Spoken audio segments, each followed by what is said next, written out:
Welcome everybody. Thanks for being here. See you.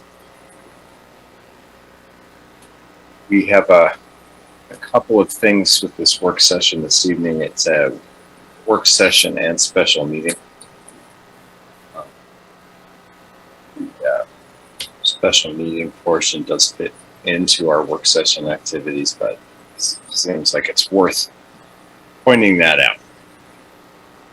And as I look at the agenda, actually, City Clerk, it looks like the way we've arranged this is we're going to go ahead and have the special meeting first for tonight. So, with that said, let's go ahead and convene the special meeting of the City Council for May 10th, 2022, for the purpose of the capital budget amendments. So if we could go ahead and begin with a roll call of the members present. Cumbie. Here. Gabriel. Here. Harrington. Absent. O'Doherty. Here. Schmickel. Here. Schuster. Here. Somerville. Here. Pierce. Here. Weaver. Here. That's 8 present and 1 absent, Your Honor. Thank you, City Clerk. Okay. So there's really only a few of the regular items on here. Let's see if there's public comment on non-agenda items. There's none. Close the public comment period. Moving on. We have item 1D, consideration of changes to the capital budget. And I'll go ahead and turn it over to the city manager, who's the first staff member on the list for introduction and background. Thank you, Mayor, Council. I would be happy to give an introduction, but I think our Administrative Services Director, Finance Director, Jennifer Wade, is probably most up to speed on the budget amendment. So if Jennifer would like to jump in, I'd be happy to have her do that. City manager, I just go in order of who's on the list first. It's all very good. Good to see you, Director Wade. Thanks for being here. Thanks, Mayor Weaver, and thanks, Janine. Last week, or the week before, the council asked staff to prepare known amendments to the capital budget for this evening's work session. And so we've actually done so in accordance with that direction. We did not receive any motions to change the capital budget from city councilors. And so what is before us this evening are simply staff changes. And so I'll go over those very briefly. Many of these changes were related to bid awards that the City Council has already seen. We're aware of the inflationary environment and what it's doing to our purchasing power. And so many of the items on the list, which is attached to your agenda this evening, are related to those. So I'm not going to spend any time there. What I will spend time doing is just quickly summarizing the other items on this list. In the general fund, you'll see a correction of a budget error in terms of a fleet unit. So we actually thought there was going to be a hand down. So a few years ago, we implemented a policy where we decided to get more life out of our fleet vehicles, and the Chief Operating Officer really developed this policy. It's worked really well. We thought we had a hand down unit when we didn't. And so we need to increase the budget to plan for the replacement of the unit without the hand down. Additionally, Director Webb contacted me and said, hey, Jen, I found an amendment for constructing medians, our share of medians on 3rd Street. That 3rd Street project is coming up. We need to go ahead and get this item in the budget in the general fund. That agreement was executed in 2018, and so we're increasing the budget by $135,000 more or less to reflect that already executed agreement. In our other funds, Director Webb also recommended a few project schedule changes. He did that to align projects better with each other, so timing issues, as well as I think he's accounting for maybe some of his projects are going to come in higher than we're expecting based on what we're seeing. So you'll see some of those changes. And then also, if you'll remember, we talked about the wisdom of moving all of our fleet replacement units that were scheduled in the enterprise funds from 2024 to 2023, just to account for some of the delays in receipts that we've had. And so we've done that in this budget amendment. And so that's it. Not a large quantity of changes. And in total, we actually are reducing the budget because we had some capital projects that needed to be amended downward. So at this time, I'd open it up for questions. Director Wade, my first question is will you allow the council to field that final item there with the reordering of the fleet vehicles can be thought of as a collaborative effort, since it kind of stemmed on the fly on the last discussion? Oh, good. We'd like to think that we had some role in at least some thinking there. Yes, that was definitely something we created together. All right. Thank you. I'd like to call on Councilmember O'Doherty. I was just thinking it would be good to bring this to the table.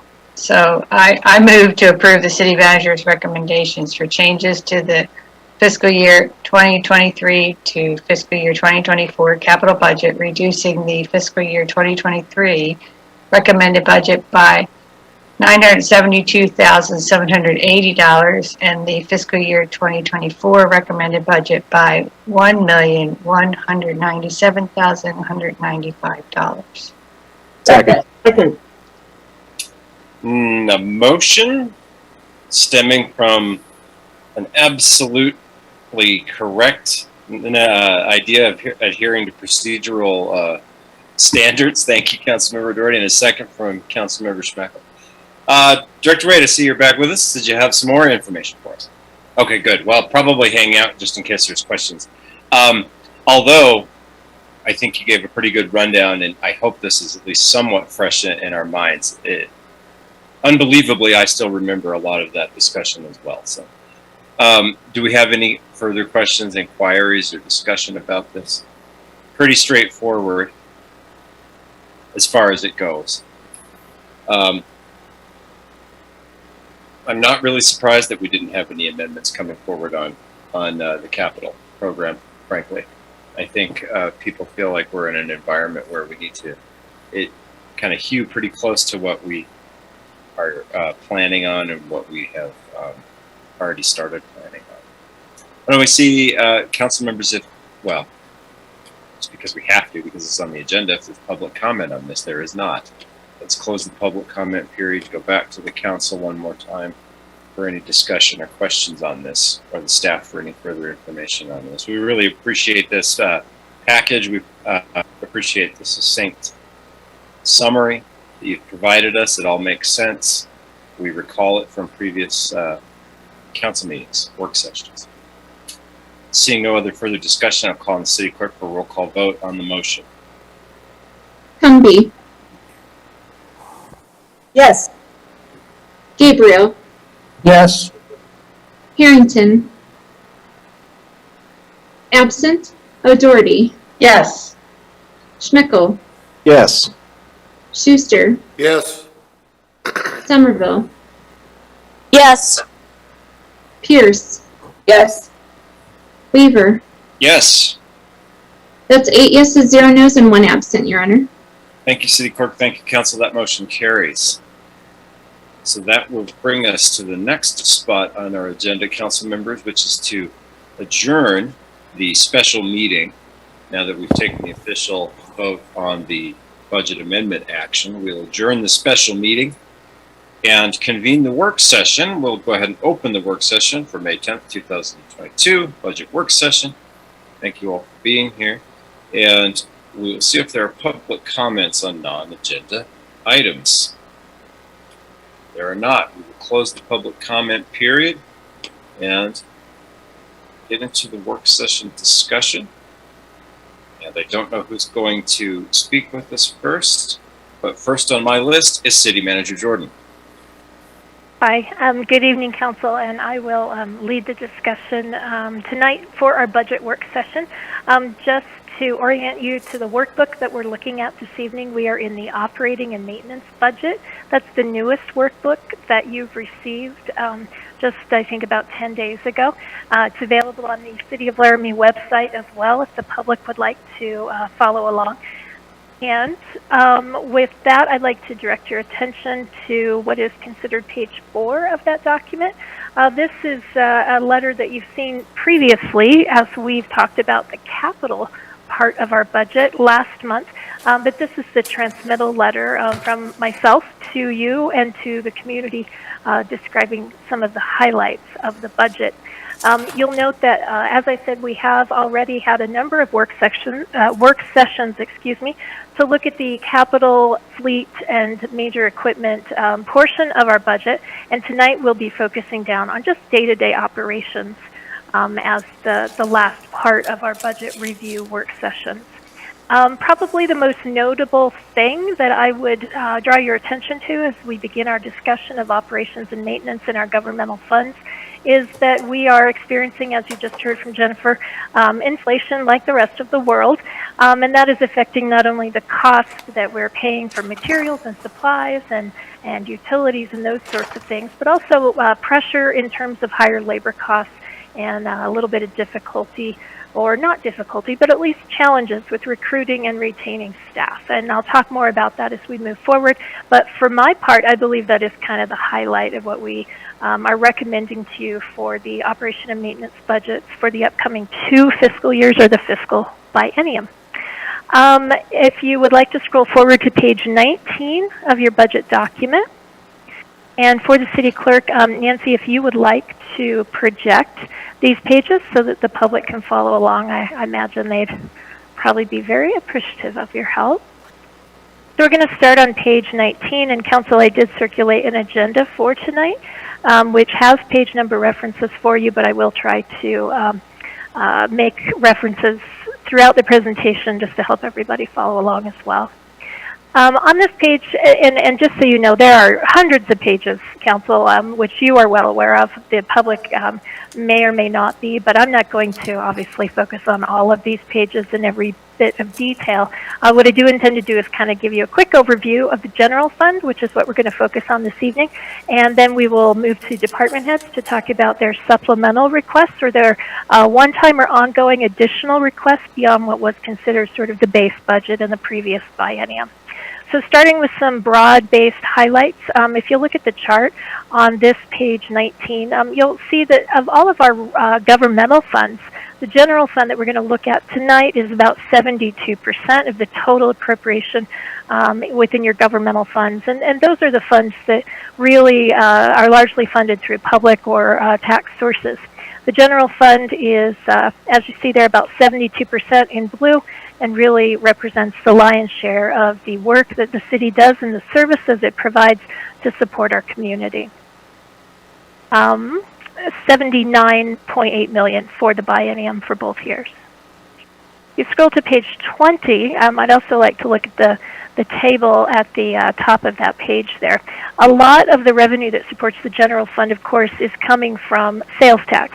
And we were very fortunate through Enrolled Act 23, which passed in 2019 at the federal level, to be able to collect taxes on online and mail order sales. Councilors are probably aware that we've seen sales receipts returning very strong from online and mail order sales, which we would have expected and had expected in the years prior to this legislation enabling that level of taxation. What we see is an 8.71% increase from last year. And you can see that broken down in that table at the top there by category. For instance, accommodation and food services, the change there being 38% higher. So that's been a really strong return for the city of Laramie. Like I said, we expected it would be, and that's very fortunate because we had seen sluggish growth in sales tax for many, many, many years prior to Enrolled Act 23 passing in 2019. So this is a much-needed infusion of revenue. Following down that page, you're aware that in fiscal 21, we did receive the first of a couple pots of pandemic-related federal aid with $4.3 million from the Coronavirus Relief Fund. And then in 22, we also will receive the rest of the state FRF for revenue funding for revenue replacement, and that's been very good. $4 million of that is for critical infrastructure, and we talked about that in our wastewater and water capital budgets. And then we'll have additional funding coming, which will allow for some lost revenue replacement. We told you during the capital budget, but I'd like to reiterate it here, that we do anticipate some additional federal funding becoming available as pass-through funds from the state of Wyoming, and possibly also direct funds, that being largely from the Infrastructure Investment and Jobs Act that was passed at the federal level. We're tracking, to the best of our ability, the various programs federally and passed through at the state level, and hope that some of that funding will help to relieve some pressure in our capital and our equipment budgets. And then also on this page, page 20 actually, I wanted to have you take a look at the operating revenue versus expenditure history, which I think is notable. Just to refresh you that a few years ago, we really made a concerted effort to differentiate ongoing revenue from what is not ongoing revenue, and then also to differentiate ongoing expenditures from what could be one-time expenditures. And the point of this was to eliminate a structural deficit, perhaps, in our budget. And so I wanted to show you that we are maintaining that approach to having a very balanced budget, not relying on what could be one-time revenue or unpredictable revenue to support any ongoing operation in your general fund. And you'll see there's a significant gap between the brown line and the green line, and that is a good thing, and a very conservative approach that we take toward our budgeting for operating and maintenance and general fund activities. On page 21, just want to point out that we have seen revenue increase, as I said on the previous page, in sales and use tax, about $3 million or 27% in fiscal 21 from fiscal 20. But what's important to keep in mind here is we are seeing some increased sales tax, but a lot of that is one time, and some of that coming from wind development specifically. So while sales tax is up, impact assistance funds also being up, some of that is not the sort of thing that we should expect to continue moving forward. Moving to page 22. We do believe that when we look specifically at operating and maintenance, our purchasing power likely will erode in the short term. So we've tried to be aggressive but very intentional as we've budgeted, and also will apply that same strategy as we look to possibly revenue replacement through federal and state programs that are related to the pandemic. As I started off the presentation telling you, we do see a lot of pressure on the labor side of our general fund operations. We have had staffing frozen now for largely 4 or 5 years, even prior to the pandemic. And that stress in the organization, I think, is beginning to be increasingly apparent. Certainly while the pandemic was in play in the previous biennium, I was loath to bring on any additional staff or recommend additional staffing to you all for approval. But I do think that we have some serious pent-up demand as our community grows, but our staffing is not. And so I am recommending in this budget that we conduct a staffing analysis in this upcoming budget year, the first year of the biennium. Take a look at our current staffing levels, kind of compare and benchmark ourselves to other surrounding communities, and potentially then have a roadmap for moving forward into the second year of the biennium to increase staffing in some of the most critical areas of the city. We're going to talk tomorrow about the fire department, and I mention that only because the fire department, like almost all of our departments, is a department where we have been exploring over the last 3 and 4 years creative ways to address staffing shortages where they exist. We'll take a deep dive into the fire department's approach tomorrow, but please rest assured that in every department of the city, I think department heads and management generally has really been working hard to find every possible way to meet the demand for services with minimal staffing over previous years. But I do think next year we're going to have to look at making some additions to staffing, at least in select areas. That study will help us decide that. Councilor O'Doherty, I see your hand is raised, and I should stop. I just wanted to make a comment that one of the things when we hear from constituents, services they'd like to see, I know that we can only do so much. So I'm glad we're looking into this, particularly as it pertains to solid waste, because people would like to see composting and this and that, but I know that JR and his crew can only do so much. So I appreciate this. Thank you. Good. I appreciate hearing that. So we'll take a good look at that this year, and then likely I've not really recommended any additions to staffing in the first year of the biennium, but I think that it would be disingenuous to tell you you are unlikely to see them in the second year. I think it's more likely than not that you'll see some additions to staffing, both in potentially our enterprise funds, as you mentioned, Councilor O'Doherty, but also in the general fund or the governmental operations of the city. Okay, so we can move forward a couple pages to page 24. And I wanted to look at just the chart there, which I think gives us a nice view of the revenue trend over the past 5 years since 2017 fiscal year, broken into the major categories that support your general government operations. I probably should have mentioned this up front, but your general government operations are really the traditional services that people think of when they think of cities. Police and fire, planning and long-term growth management, administration, financing and accounting, human resources, recreation, parks, those sorts of things. So our revenue trend to support that myriad of services really has 3 distinct types of revenue that flow in. The first is the green line there, and that's your state shared sales and use tax. That's the first 4 pennies of tax, and the state shares about 30% back with the localities.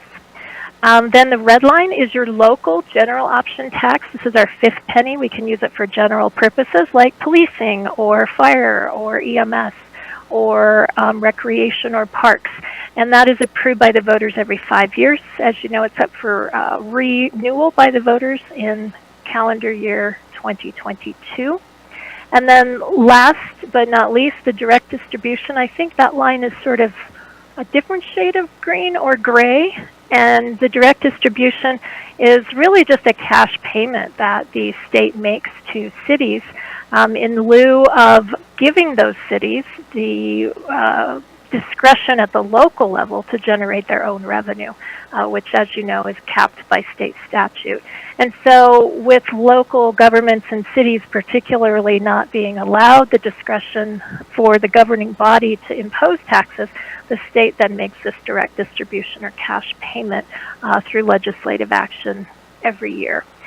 There's your trend. You see, as I mentioned earlier, the state shared sales and use tax along with our local government option 5th penny are both kind of trending up, and the direct distribution has been trending down fairly steadily over the last 3 to 5 years. There are a myriad of reasons why that is the case with the direct distribution.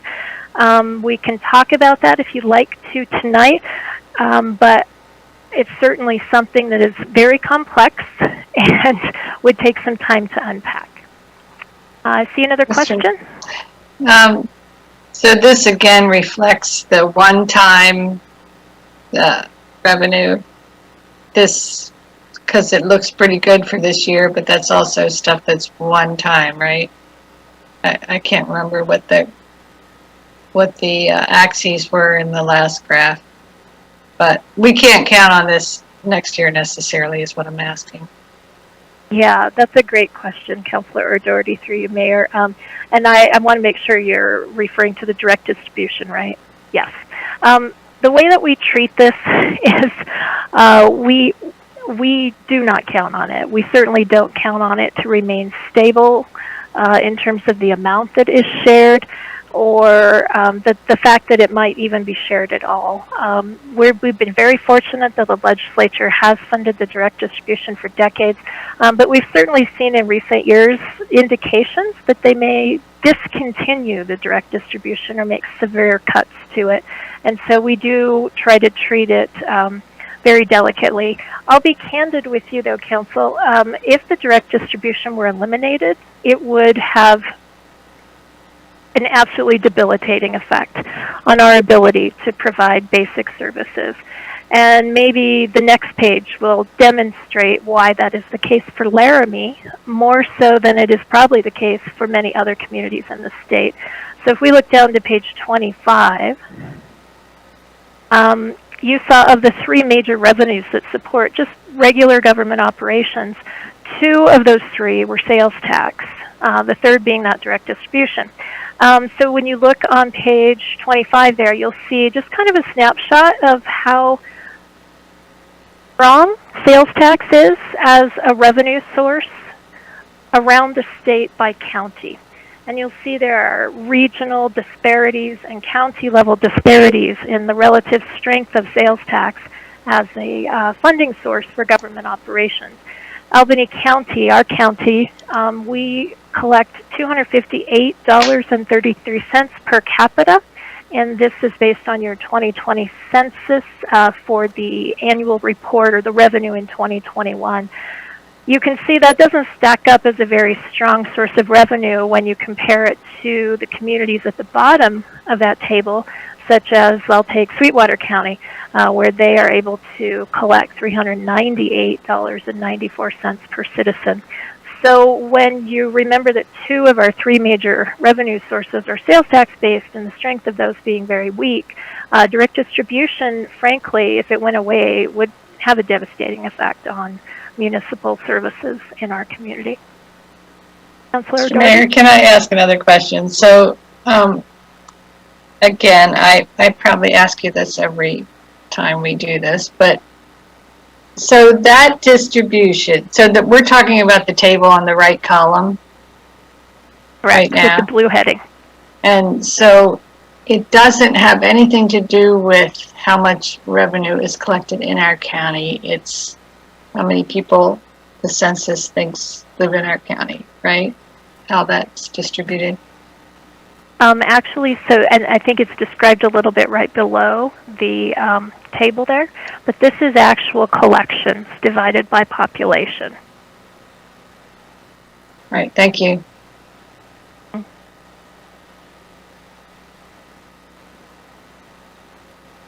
Any other questions, councilors? So I think, Councilor Doherty, just to be clear, we rely on the direct distribution, but we try to rely as little as possible on it.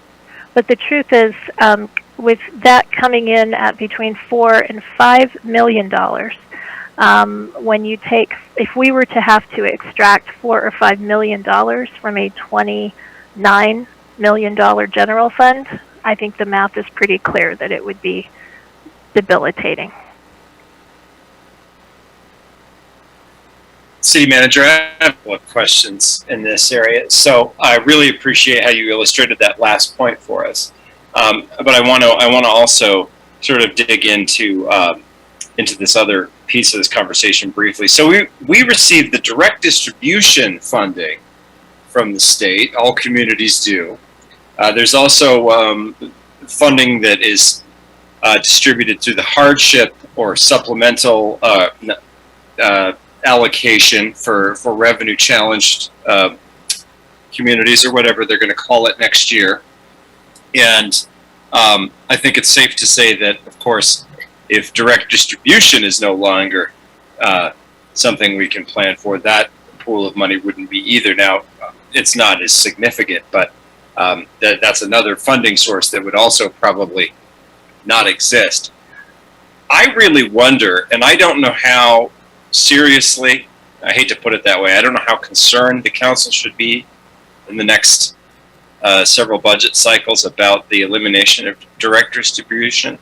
But given that picture you just painted for us about what $5 million out of a $29 million budget looks like, can this city government plan for a future where we have to absorb that kind of budget reduction? Because honestly, given the figures that you just gave us, I think the answer is no.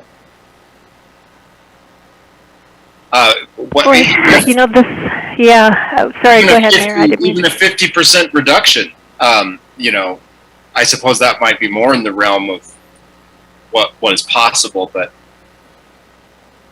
honestly, if we're hearing the message from the legislature and other state policy leaders that are telegraphing us that this is a future that might happen, where we're not doing direct distribution. And then I'm hearing those numbers from you. I just don't see it as possible without replacing the revenue from some other source. Yeah, absolutely. And to kind of put that into perspective, that's certainly been the message that we've been sending over the hill to the legislature for the last probably 6 years now, heavily and steadily, is we understand that the cash payment or the direct distribution that the state makes to support cities, towns, and counties is a burden to them, perhaps, but because the law does not grant to you all as the governing body the authority that exists in many other states in this country to impose taxes locally, then if taxation can only be imposed by the state and not here to meet those needs, then we've said if you want to do away with the direct distribution, then the way to do that would be to allow some latitude for the localities to tax themselves, basically. And there have been some modest successes in doing that, but so long as I think the state is taxing most heavily, by imposing, say, the 4% tax and allowing for some vote at local taxes, I just don't know how successful those local tools will be. But the good news is we're having good conversations with the legislature about having local taxation tools, and if at some point those materialize, then maybe we would be able to continue to provide these traditional services we've always provided without having the direct distribution from the state of Wyoming. I just think we need to cover that in this conversation, that if that's the road that we're going to go down, that it isn't just a simple matter of saying, well, we're not going to have the direct distribution anymore. It's time for belt tightening and so forth and so on. That is not the discussion. The discussion would be it is time to drastically reduce a level of services in the community that people are used to. So hopefully there is a revenue replacement idea if that comes forward, because it isn't doing more with less. It's doing less with less. If we get to a point where we're talking about a $5 million chunk taking the budget over the biennium. Thank you. I really appreciate that, City Manager. Absolutely.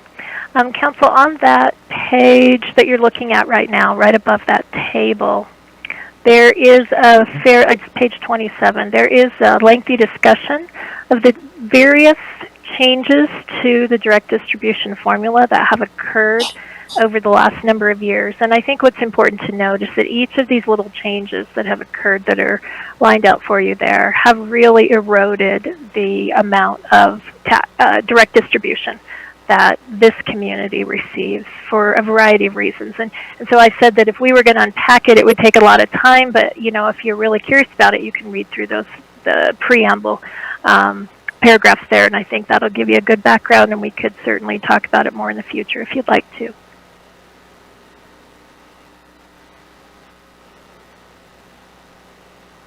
If we want to scroll down to the next page, just kind of wrapping up on the direct distribution, you can see the 10-year trend in the direct distribution in the graph with the blue bars there. And as I said, there's a pretty good discussion about each of the various changes in formula, but you can see we were about $5.5 million in 2014 and have just sort of slowly declined where we're down to. In 2023, we anticipate receiving a little less than $4 million. And that's even with the total amount allocated by the legislature being higher in 23 than it was in 22. But because of the way the formula works and because of some changes that have been made, the share of that total distribution that Laramie gets is declining over time. Okay, I think that's kind of a quick look at revenue. I wanted to just give you a highlight on page 30, and then we'll move on to department reports and department level data.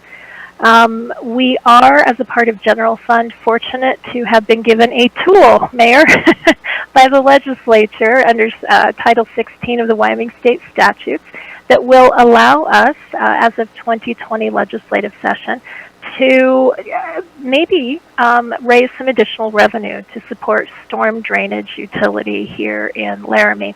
And we likely will not be creating a utility fund, but we're working with our consultant, and this is based off of a council policy goal as well that came the year after the legislation was enabled in 2021, and that you've continued forward in this year, so that that's allowed us to hire a consultant who's looking at storm drainage, and we'll be presenting to you all some rate options later in this year. We've been working pretty closely with them, and we hope to bring some good alternatives in front of you for consideration later in calendar year 22. But that could be a potential new source of funding to support the storm drainage needs that this community has, which, as you know, are accounted for in the general fund, but there is no direct revenue to pay for the cost of operating storm drainage systems and detention ponds and those sorts of things. So that's a bit of good news for prospective future revenue. City manager, is our rate consultant working with our stormwater and drainage study that was done?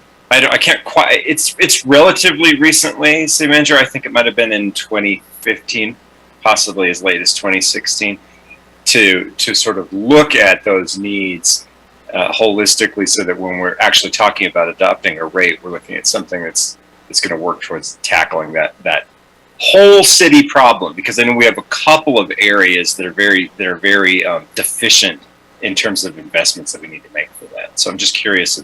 I would imagine so, but I'd just like you to kind of tell us a little bit about that.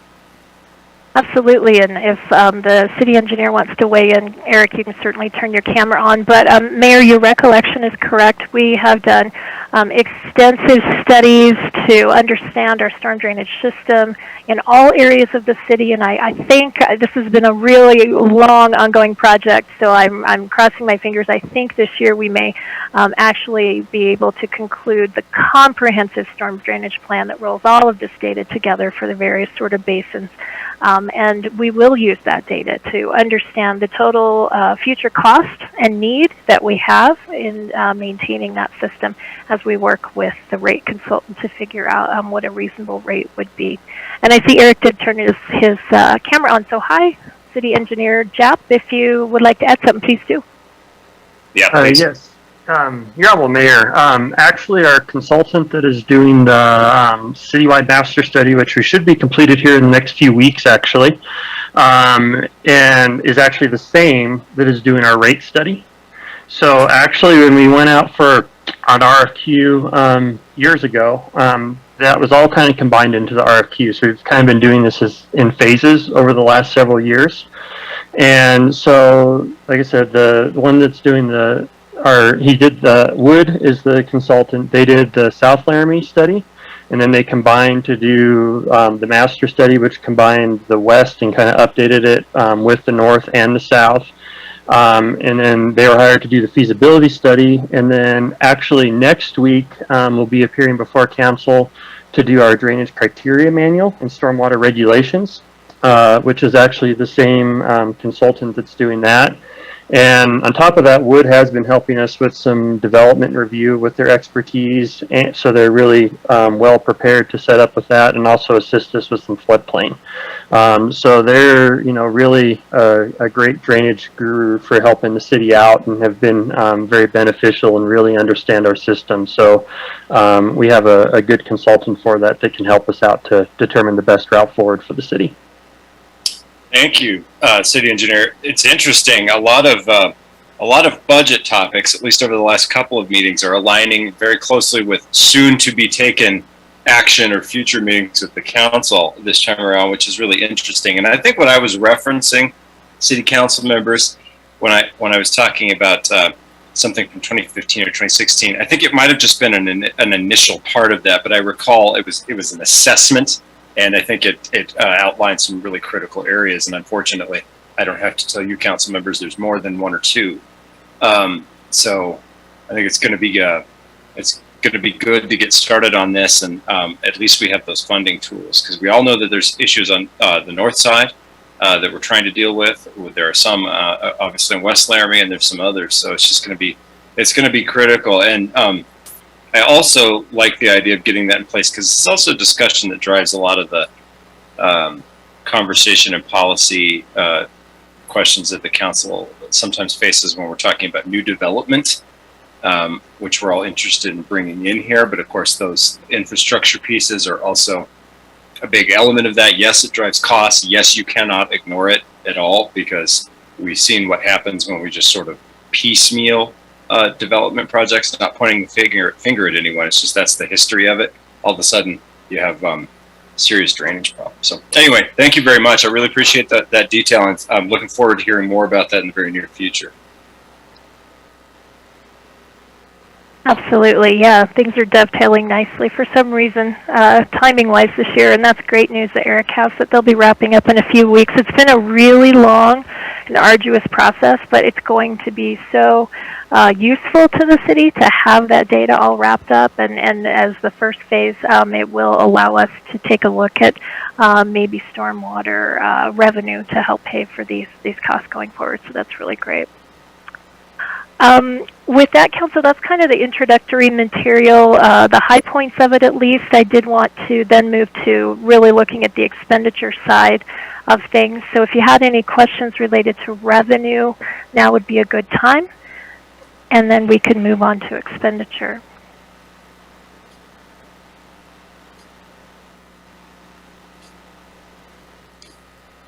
I am looking around and I had to switch over from screens. It doesn't look like anybody has a lot of questions about revenue. I have many questions about revenue, City Manager, that I don't think you can answer. How about I put it that way?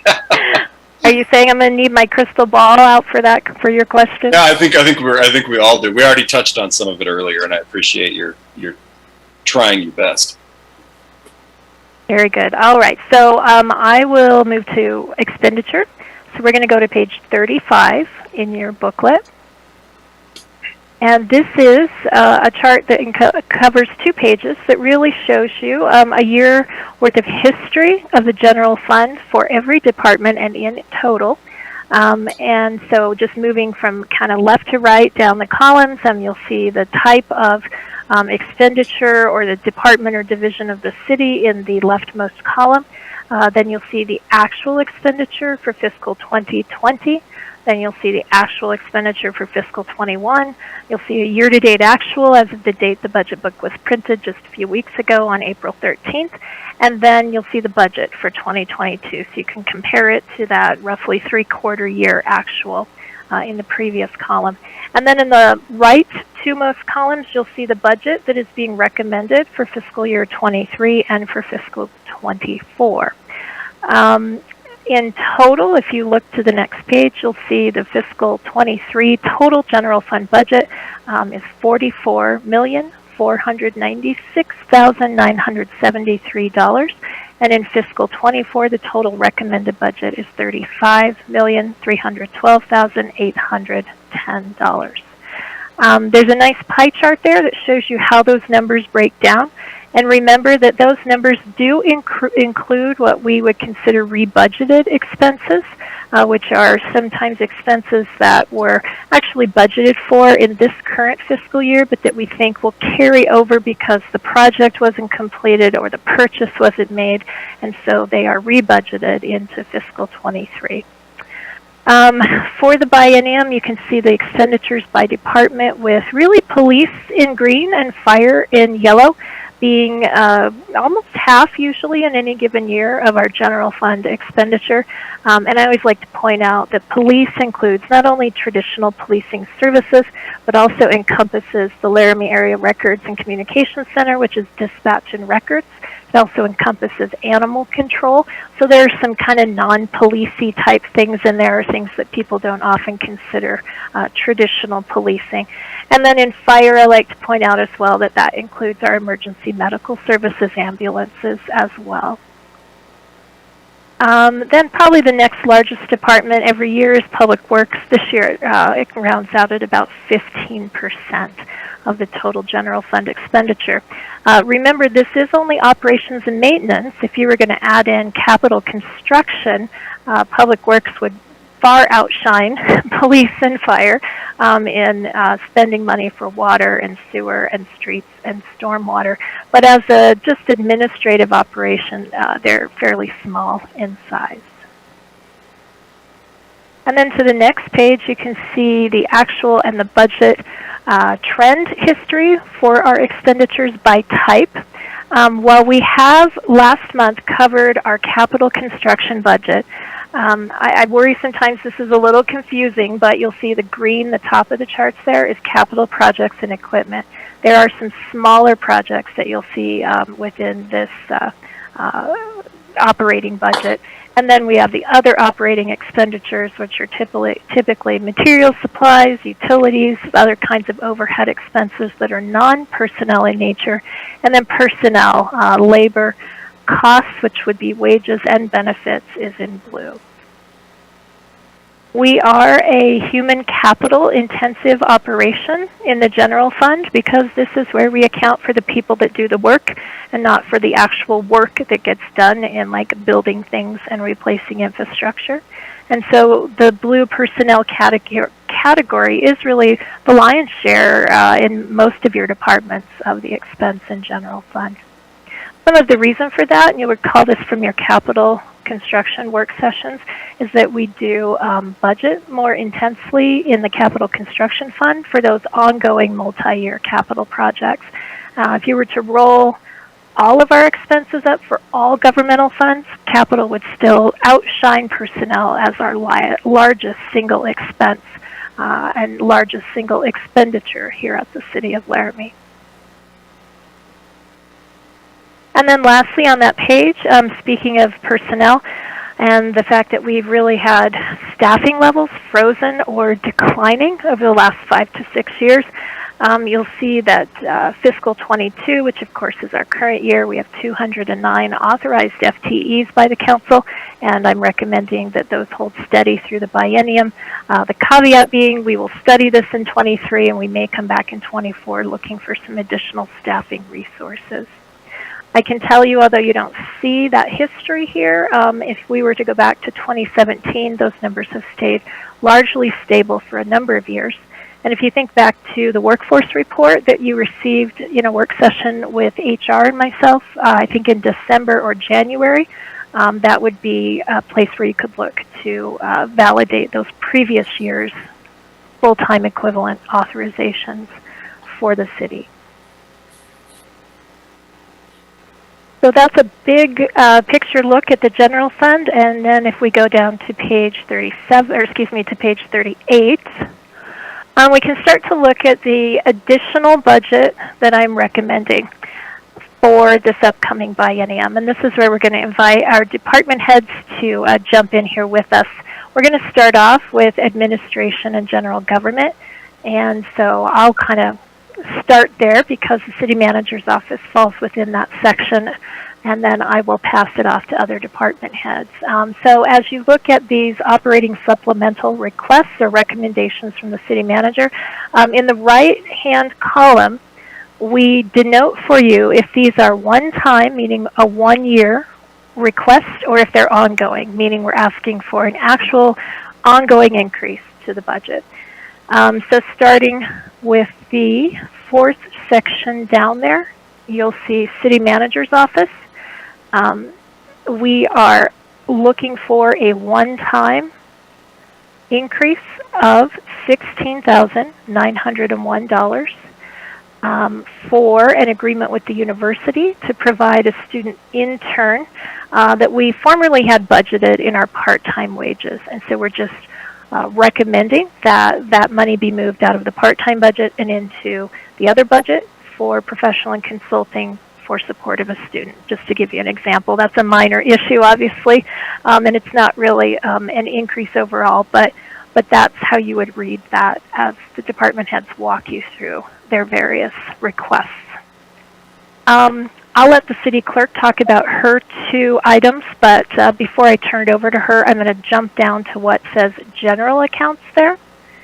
And general accounts is a cost center where we track expenses that are really citywide expenses, such as our property insurance or our liability insurance.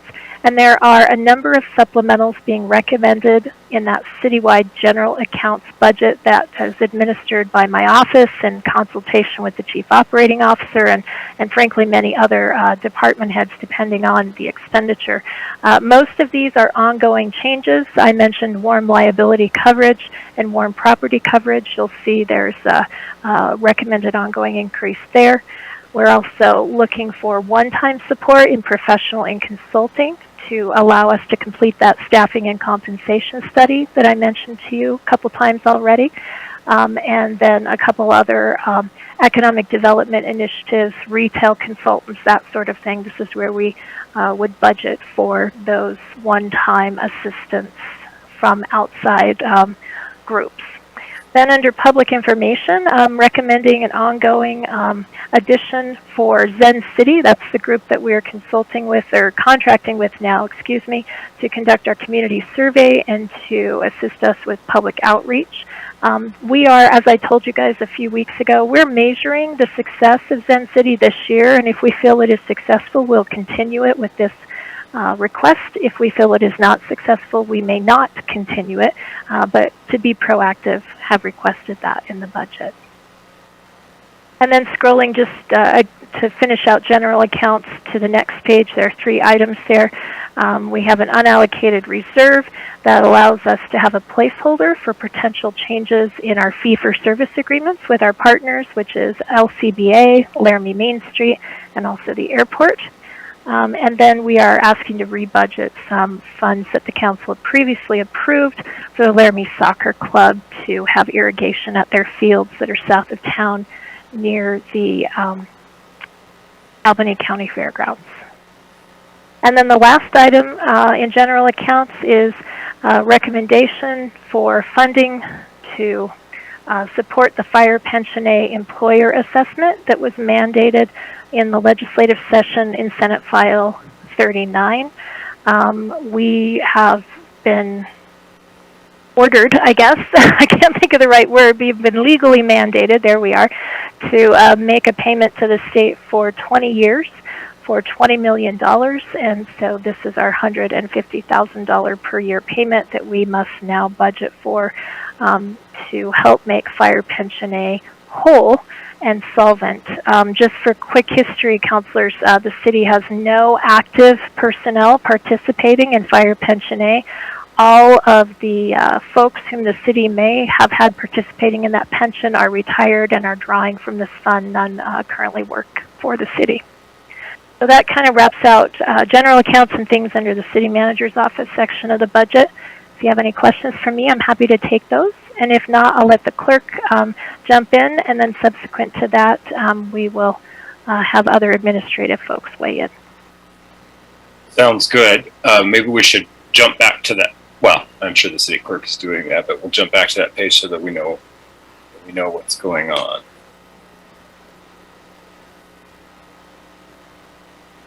So yes, 38 is the page with the clerk's 2 items. City manager, let's pause for just a moment. City clerk, if we could, I see that council member Gabriel raised his hand. Thanks, Mayor. I was just curious, Janine, on that firefighters fund, is that something that is a done deal, or does council get to vote on that? Because I know during the legislative session, we had a work session prior, and all the cities were going to get together and actually, review what they owed, and then the legislature passed it. Is that something that council has a chance to review and vote on? That's a great question, Councilor Gabriel, through you, Mayor. No, with the passage of Senate File 39, the cities are now compelled we are compelled to take this loan from the state, and we are compelled to pay it back. We did lobby throughout the session to try to make various changes to the bill, including I had suggested to our other cities who were going to be receiving these compulsory loans, as well as to our delegation, that having the terms of these loans be something that the city could choose to best fit our circumstances, need, and ability to repay would be optimal, I thought, for cities to sort of determine their own destiny and how they could best and most easily pay these things back. Unfortunately, there was no will in the legislature for that. And so the bill's passed. We're compelled to take the loan. We're compelled to pay it back. And the terms have been set. And if we do not pay it back, then we will default on any eligibility for any other aid from the state of Wyoming. Clear to direct distribution, loans, grants, etc., it appears. Thank you. I was just curious if there was any flexibility, but it sounds like there isn't. I remember our work session quite well with the director from the state retirement or the maybe state retirement board. Anyway, yeah, I think they were discussing the scenario, and I was just wondering if there was any flexibility in that, but you have answered that. Thank you. I certainly wish that there was, but unfortunately, nope.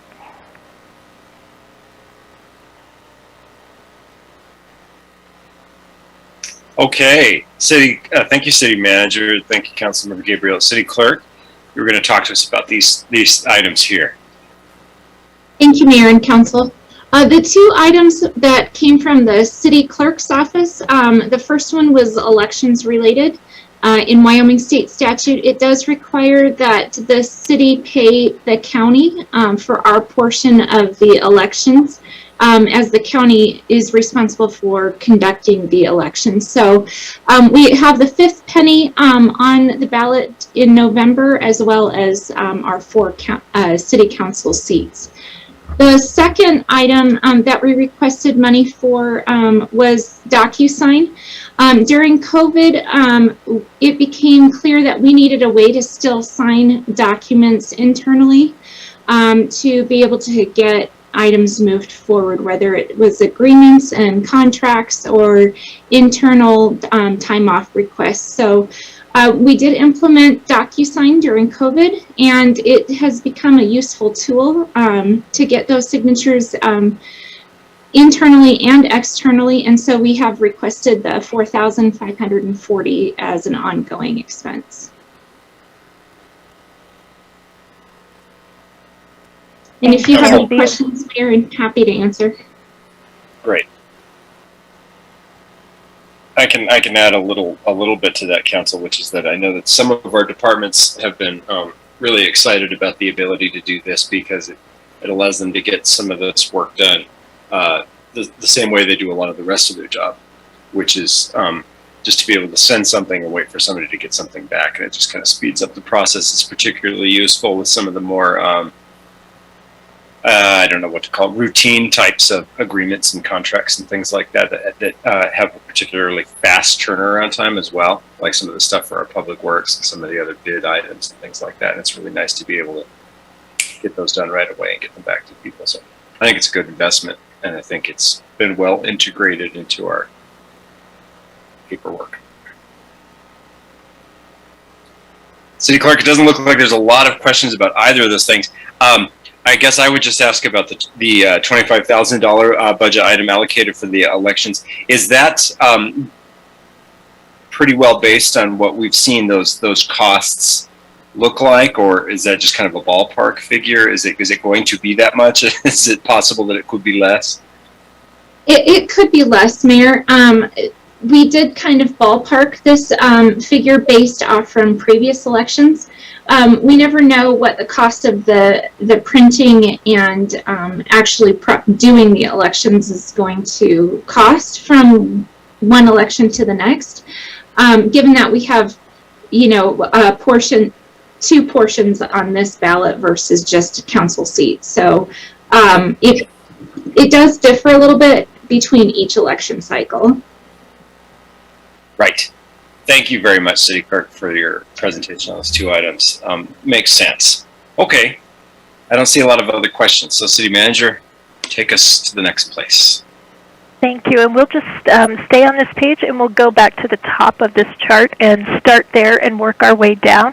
And so while Administrative Services gets their camera on, this section includes our municipal court operation and then also our finance operations. And so I'm not sure who wants to present that. Jennifer, are you going to handle that for us? Mm-hmm. So really small request this upcoming biennium in terms of our O&M budget. We have some one-time funding that we're recommending in the municipal court. As you know, court is just now returning to some in-person proceedings. And when we were developing the budget, we were unsure what that landscape would look like. And so we have a one-time placeholder for some funding for next fiscal year based on what the judge feels she needs to conduct these, to conduct in-person court in the new environment. And then additionally, we have a reduction in licensing and permits for finance. And so we actually have quite a few software maintenance agreements that go into the finance budget. And these agreements typically are distributed out across the city. They have multiple fund impact because they're software that are used across the city. And so we really looked at these agreements, dialed back where we could. I know $5,000 is small, but it's something. Because remember, we have to pay dual maintenance fees while we're implementing our new software project. And so we will continue each year looking at these maintenance agreements really closely and making recommendations to adjust the budget downward as we can phase out some of our prior maintenance agreements. And that's it. That's great. Thank you. Budgeting for a reduction in any dollar amount seems like something we should be happy about. Councilmember Somerville? Thank you, Mayor. Director Wade, I have a question regarding the courtroom piece. I know that there are still some conversations about changes that need to be made to the chambers prior to returning in person. If and when that opportunity presents itself to the council. Is this furniture in line with those potential changes? I know that several council members have expressed a desire to see, or are we a little bit premature in buying furniture? Honorable Mayor, through you, if I don't know that it necessarily will be all furniture. And so furniture was maybe this global term that we were using to say something in the courtroom that we know we might need. And we absolutely would make sure that that is in line with the dual use of that space as council chambers and municipal courtroom. Okay, thank you. You bet. You know what? That's a perfectly good time to say this, council members. Those of you that are going to be around for a few more years, moving into the future here, something to start thinking about is the discussion that council and city staff need to have about where the city council keeps meeting going forward in the future, because there are some changes afoot, and there are changes coming with needing to take a look at our city hall and our traditional space, and just to think about some of those things as you move forward. I won't say more about it now. I don't know more than that. It's just something that is under consideration. Any other questions? Okay, great. Mayor, with that, I'll pick it back up and pinch hit for the city attorney's office just as we move down to the third row in that chart. And you will recall that we had a one-time supplemental last year for outside legal support for civil litigation, just to support cases that require research and additional representation that's beyond the capacity of our city attorney's office. We're recommending this year that we continue in an ongoing fashion that $85,000, and we will continue to monitor this budget, and if it appears that we can reduce the appropriation for outside legal, we certainly will come back to you with a recommendation of that nature. Good. Thank you. That seems wise at this time, and then hopefully it can be reduced. Absolutely, and that budget does historically kind of ebb and flow with whatever is occurring in the world, so to speak. Yep. So with that, I'm not sure if our HR director, interim director is here, but I did tell her I would pinch it for her as well. So if I see you turn a camera on, if you're even here, Christy, you can jump in. But we had a couple small changes in the human resources budget. The first to allow us to cover some increases in payments to Employers Council. This is a group that we have a 20-plus year history working with, but they're an organization that has some specialized legal counsel that we engage periodically for personnel and employment-related matters. This is similar to what I just talked about in the city attorney's office, but Employers Council specializes in HR support. So we will periodically ask them to help us with things like a difficult interpretation issue when it comes to, say, the collective bargaining agreement, things of that nature that really are just specialized legal research or legal knowledge that's beyond the capacity of our generalists in our own city attorney's office. And so I'm recommending that we make these changes permanent as additions to the budget of $900 and $1,300 in the next 2 years, respectively. And then also looking for a $900 increase per year to allow human resources to just really step up their recruitment efforts. We've seen so many changes in the labor market, particularly amongst our city, what we call provisional employees. Provisional employees are not full-time benefited staff. They're folks who can work for us on sort of a part-time or an hourly basis for many years, but they're part-time workers and they desire to remain part-time workers. And sometimes they may just come and work for us for a month or two. But some folks, say lifeguard staff, for example, might continue to work for us for 3 or 4 years.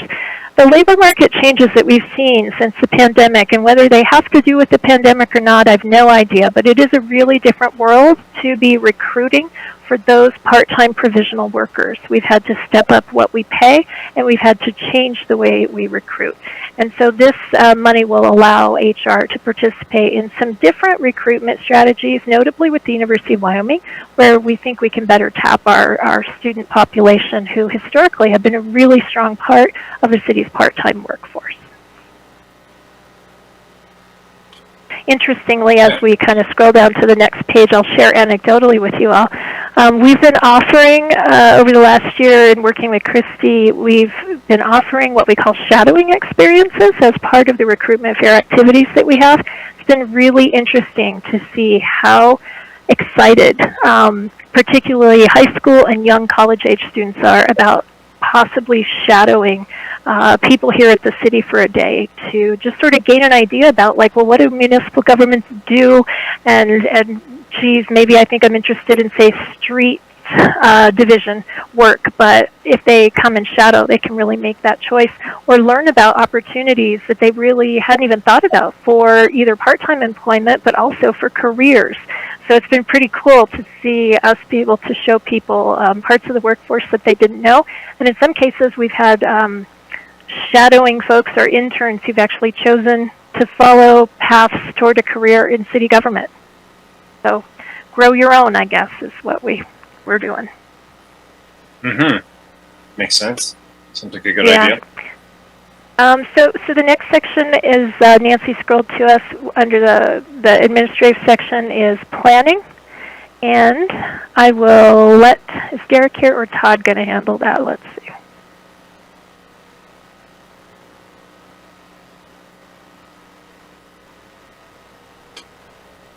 City Manager, I don't believe Eric's in this evening, so with some of the changes, we can zip through the planning issues. We've got added employees coming on, and this ongoing drug testing for internships and new positions that we're hopefully going to be full up here soon. General services, as you know, we use Brian Forrester for code-related enforcement, and what this is intended to do is be funding to help spur nuisance abatement as we move through and encourage people to do some work if we can participate in part of the fees or the cost of doing that work, and encouraging property owners to improve their spaces.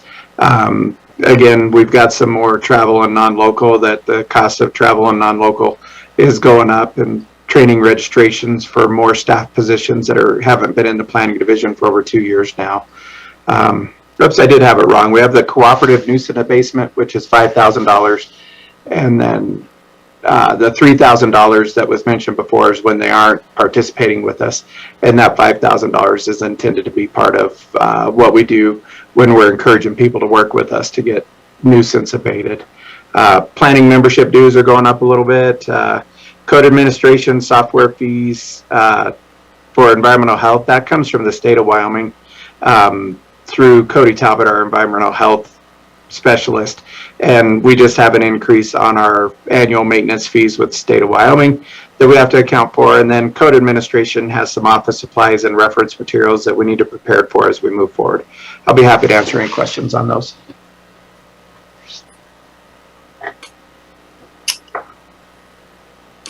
Doesn't look like we have any, so thank you very much, Assistant City Manager. Thanks, Mayor. Todd covered planning and code administration, so we're ready to go to the police department. And I know Chief Stolder's here with us, ready to talk about his supplementals. All right. Welcome, Chief. Sorry about that. Mayor and Council, everything that we have is one time except hearing tests and the ballistic vests. The ballistic vests, back in 2018, we made a decision to go with a company called Angel Armor. Angel Armor came in and provided new exterior vest covers, soft body armor, as well as rifle plates. That was about a $200,000 deal that they gave to us for free. We knew, and I had discussions with the city manager, that in 5 years, when that soft armor would expire, that we would need to replace them. I had discussions with Angel Armor and Shield 616 back in 18, and I still feel confident, especially based on what I've heard over the intervening years, that their comment that they would likely pay for those again when the soft armor expired, I think is a realistic expectation. But I still felt like we needed to budget to replace just the soft body armor. The ballistic plates, as well as the outer carriers, will remain intact.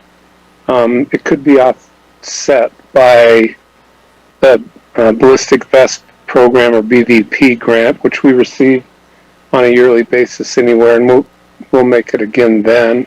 So that's a one-time expense, at least for the next 5 years. I've requested $15,000 in legal services. This would be a contingency-based request. And the reason I've requested this is because the world of policing continues to be more and more complicated. Policy development and litigation becomes more complicated. And I'd like the ability, and have had discussions with the city manager, to be able to reach out and put competent policing legal services on retainer in the case we would need it. So while that $15,000 sits there, it would be my expectation that expenses would be less. The other thing that we've put in there is hearing tests.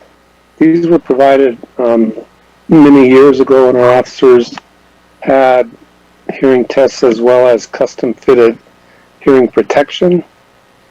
We felt like that program needs to be reinstituted, and we thought that it was appropriate to do for dispatchers as well as our records personnel, because they're in headsets all day, and they have the ability to basically have hearing aid headsets if the need arises. So some fairly small increases. We want to do it for our animal control folks as well. They have to be able to listen to a radio. So that's what we have. I'd answer questions. Questions? Doesn't look like it.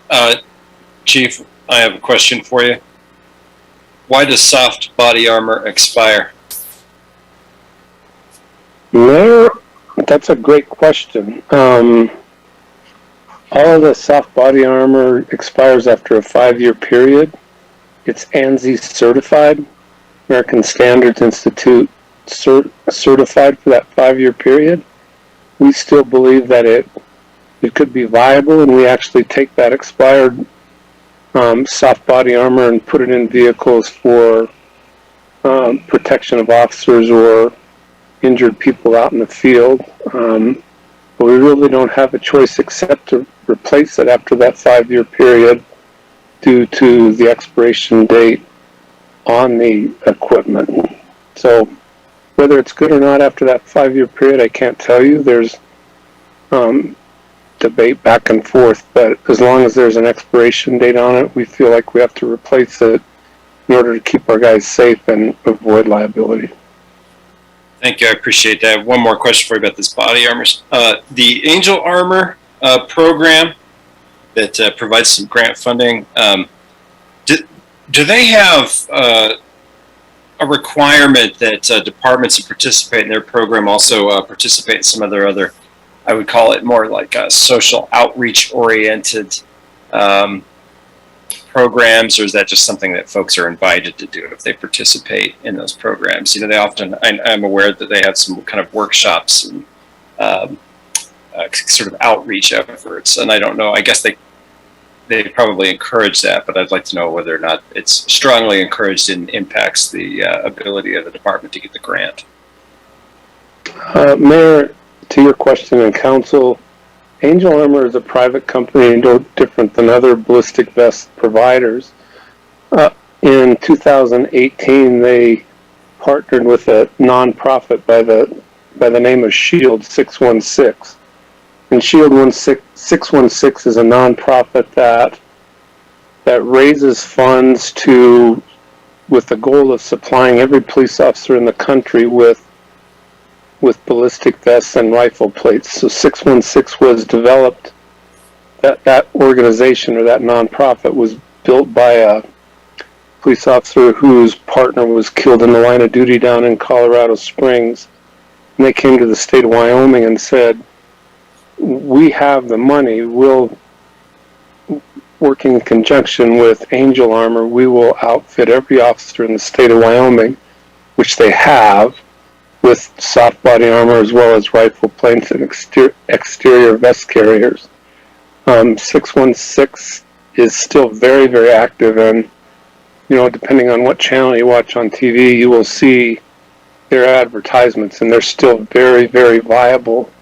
And that's why I indicated that I am confident that in a couple of years they'll be able to hold their promise to again provide the funding through Angel Armor to replace our expired soft body armor. So it's really Shield 616 that does the seminars, and they advocate spirituality and officer safety as well as officer wellness. So that's the entity of the two that I think you're talking about. Angel Armor is strictly a body armor manufacturer that partners with Shield.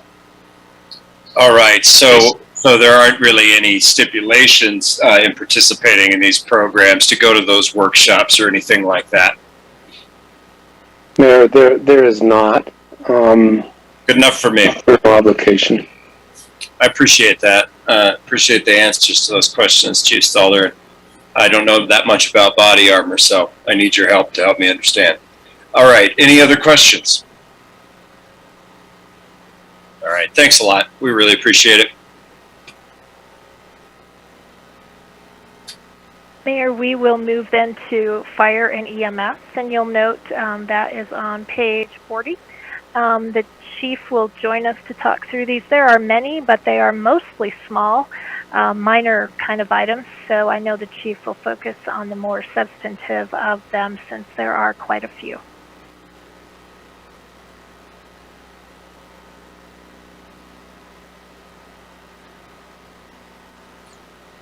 City Manager, I don't see Chief Johnson with us tonight. Thank you. I was just noting that as well. We must have lost him. That's okay. I can talk us through these as well. So we're recommending, like I said, a number of minor adjustments to the fire EMS budget for things like supplies for our mannequins for EMS, CPR, and life support training. Also, $4,600 being recommended to provide some financial support for EMS programs. This is stuff like paramedic training, advanced cardiac life support, pediatric advanced life support, and other professional EMS certifications. There's a cost to training, and then those costs have gone up just as they do sort of in a routine fashion over time. Additionally, the cost of supplies for our EMS services is increasing, and so we are also, in addition to inflation, I want to point out we're also seeing higher call volumes, so we're burning through more operating supplies in the ambulances than we previously had. $10,000 being recommended to support that increase in services. And then PPE as well. We've had to purchase more PPE, and this is personal protective equipment for our EMS function due to the pandemic. Frankly, I think we'll continue some of the things that we have learned through the pandemic about preventing, about just protecting our employees, the personnel, and the people we serve. So I am recommending $10,000 increase in that budget as well.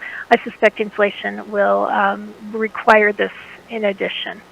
Also, and lastly, in EMS, requesting funds to replace some of our iPads and also a subscription for what's known as Narrative Pro software. This is what our emergency medical service paramedics and EMTs use to track patient records and to report and meet compliance requirements with the hospital for billing and Medicare, Medicaid, etc. That's relatively small, $3,000.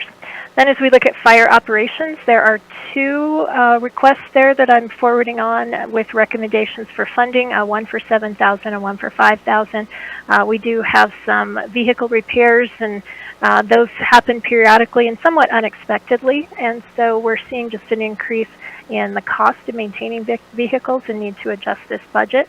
And then also in building repair, similar situation as we just take care of the LFDs, buildings and fire stations, and keep them performing well and protected, frankly, from the elements and things of that nature.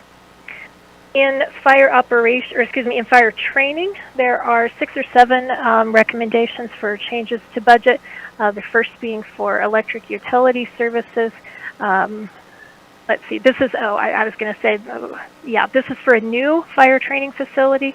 Other adjustments to electrical utility costs are contained in our centrally budgeted recommendations, but we will be bringing that new fire training facility on board, and we'll need to have electrical service to it. And it's exciting to have a facility that's state of the art enough to need electricity. So that's fantastic. I have a question. Councilor Doherty? Is our state-of-the-art fire training center going to be used by other municipalities? And if so, can that help generate revenue? That's a great question, Councilor Doherty, through you, Mayor. We do envision partnering notably with Cheyenne. We use their fire training facility sometimes, and now we're going to be able to reciprocate by providing them a different environment to train in. So yes, the answer is yes. As far as what amount of revenue it will generate, that's uncertain right now. I think with Cheyenne, the chief is envisioning more of a trade, like we go train in theirs for free and they train in ours for free. But know that there is also a classroom space in the new fire training facility that didn't exist in the old one. And so there is some potential maybe to rent that out for lots of purposes that might not even include fire. So I think it's possible. We just don't know how much yet. Thank you. You're welcome. Likewise with gas utility service, need to create a budget for that new facility. Then for class registrations, just the cost of these trainings and registrations are going up, and so we are looking for an increase in budget. What's important to note here is this is a one-time request where we just need to catch up on some training that we were unable to do in the pandemic, and so we think that this $7,000 will just be for the biennium, and then we may be able to back down the cost there. And then just wrapping up training, again, some training supplies, some maintenance at the training center needs to be budgeted for. The division has some computer expenses that have been in excess of budget for a number of years now, and we've absorbed those into budget, but it does appear they're going to be ongoing, and we need to make that adjustment a permanent one. And then lastly, some reference materials that the fire department needs to purchase to keep in-house. And those materials have gotten more expensive, so we're going to recommend an ongoing increase in budget here to cover the costs of those reference materials that they use. That's fire department. Any questions? I think oftentimes we look at these public safety department budgets as it's happening. There's no question about it. It's sort of like other things that absolutely have to be paid for, and it fits in that category. But I think there's always an effort to try to keep those things well within our budget range, and I haven't seen anything that seems surprising or in any way concerning. So we really appreciate it. Absolutely, and kudos to both of our chiefs. They do a great job, as you said, of really sort of managing the budget they have. You remember that page we looked at a little bit ago here, noting that fire and police EMS, they encompass about half of our general fund expenditure. So to kind of think about that, I feel like the departments are fairly well funded, and in total, the police department supplementals that I'm recommending amount to $22,800 in the first year of the biennium and $69,200 in the second year of the biennium. And put that into context with the police department's entire budget, which is $9.5 million in the first year recommended and $8.5 in the second year. So very small adjustments in these very large budgets. They really try to absorb those changes wherever they can within existing budget. And for fire, their budget is $9.4 million recommended in 23 and $7.3 million recommended in 24. And they're requesting an adjustment of $58,900 each year. Thank you for putting that in context. Very small percentage adjustments to the overall budget. Okay. Okay, we're ready for IT, and we do have our IT director, Jonathan Rhodes, here with us. Again, he has a handful, 6 or 7, supplemental requests that I'm recommending for you, and the good news is a couple of them are downward adjustments, so Jonathan can talk to you about the high points of those. I'm going to call Jonathan. Welcome. I need to check with the city clerk real quick because she had raised her hand. Yeah. City clerk? We may have lost him again, but Chief Johnson had joined us, but when he heard you move on, he may have disconnected again. So, okay. My apologies, Mayor. Oh, that's all right, City Clerk, and I think the City Manager covered that pretty well for us. We'll see the Chief again, I think, probably relatively soon. Thank you, though, for trying to connect us.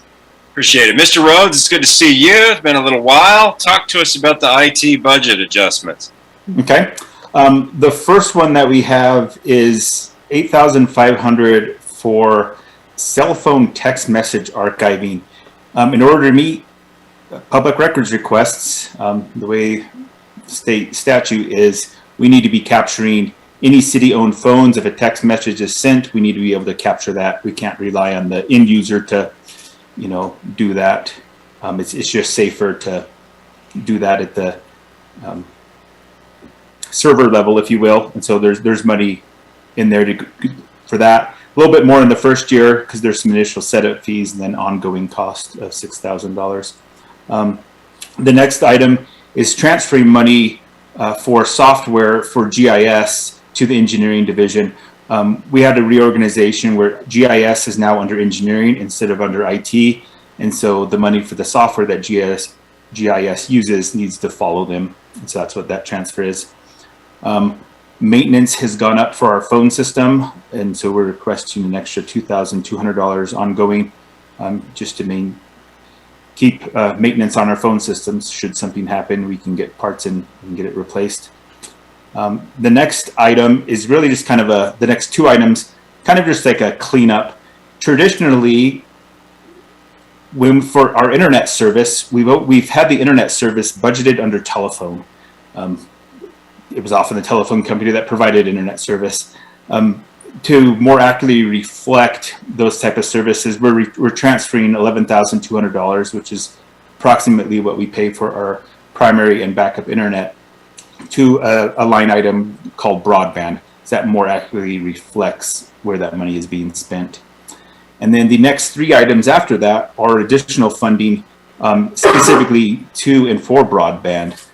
We have new fiber installations to connect police department, animal control, fire station to new fire training facility that was talked about.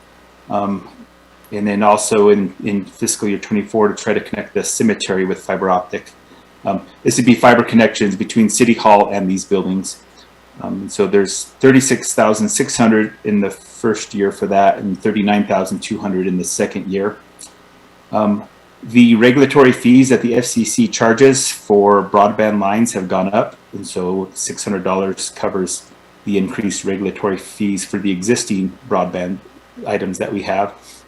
And the last one is we have the new Municipal Operations Center north of town, which hopefully will be opening here in a month or 2.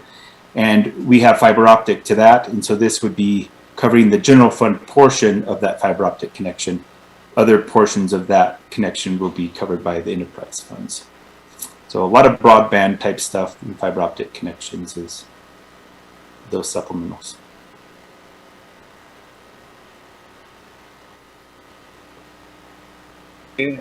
Okay. Thank you very much. Questions? Yeah, Councilmember Somerville. Thank you, Mayor. Just a quick question. We've seen a lot of money running around for fiber and broadband, and specifically, I've seen some last mile, what they call them, grants for fiber and broadband. Have we looked into that at all? And do you think there's any of those programs that we would be eligible to help defray some of this cost? I've looked at some programs. The ones I've looked at, sometimes we don't become eligible because of what is claimed to be covered within the city of the eligibility. A lot of those are for underserved or unserved areas, and we might feel we qualify for some of those, but the way some of the FCC maps have been, we haven't. There's certainly opportunities for certain funds to be used for those type of things, and some of those same funds I know can be used for like water projects, and I know as a city we were putting a lot of money into our water and wastewater projects because we feel that's advantageous. Thank you. All right, anybody else? Mr. Rhodes. Okay. Well, thank you very much. Thank you. Appreciate that. Thanks, Jonathan.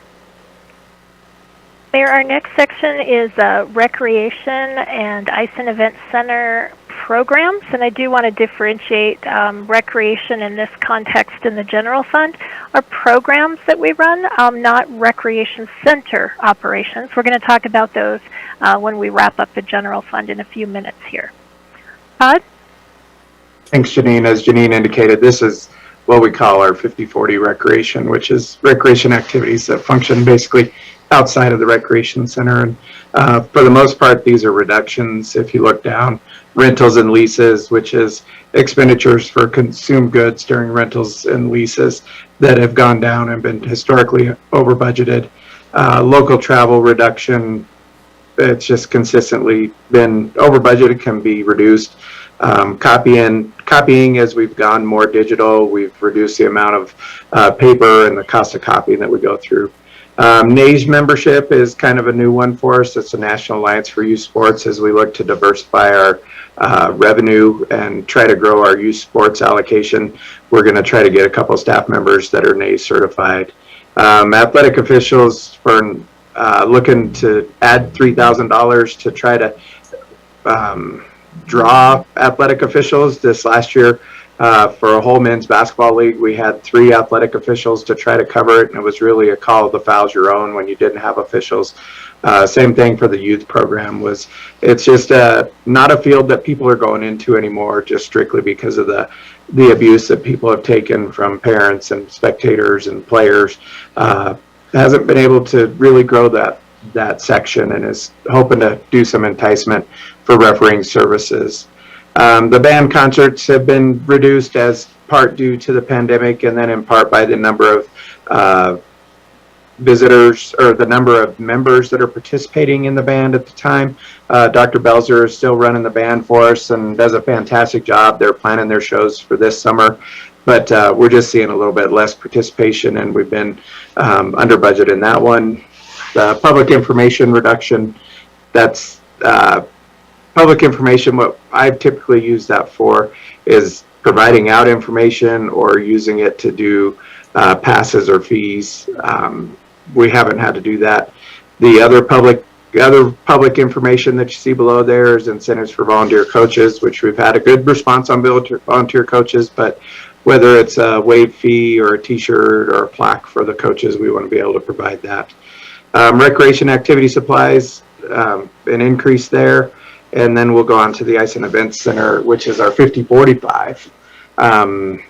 Non-local and travel, we have a new coordinator in place that's going to take some STAR certification, and unfortunately none of those ever happen in our region. They always happen in the Northeast, where there's a lot of hockey arenas or ice centers, to learn how to maintain ice, how to program ice, how to do all the good stuff and professionally do it. I don't know if any of you have had a chance to meet Courtney, but she's a pretty amazing young gal. We're lucky to have her with us. Public information reduction too, and then Nancy, if you could go on to the next page. Operating supplies, the cost of items just continue to go up. Cost of uniforms to make sure that our staff is covered. We have 21 employees and experience high turnover due to part-timers, so we need to be able to fund that. A reduction in supplies used at the Ice and Event Center, since it's just been over budgeted, and then athletic supplies reduction has continued to be over budgeted, and we can see a reduction in that area. I'll be happy to answer any questions.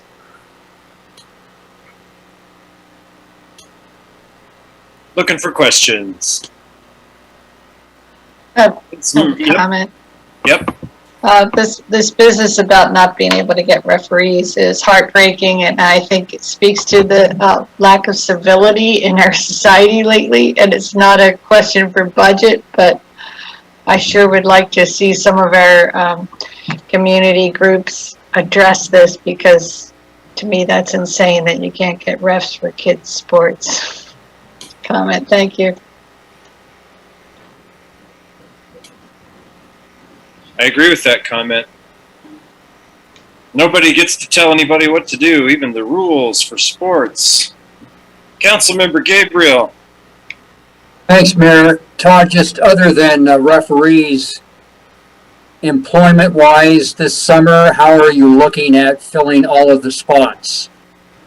Honorable Mayor, through you to Councilor Gabriel. We actually were feeling pretty good about it a couple months ago.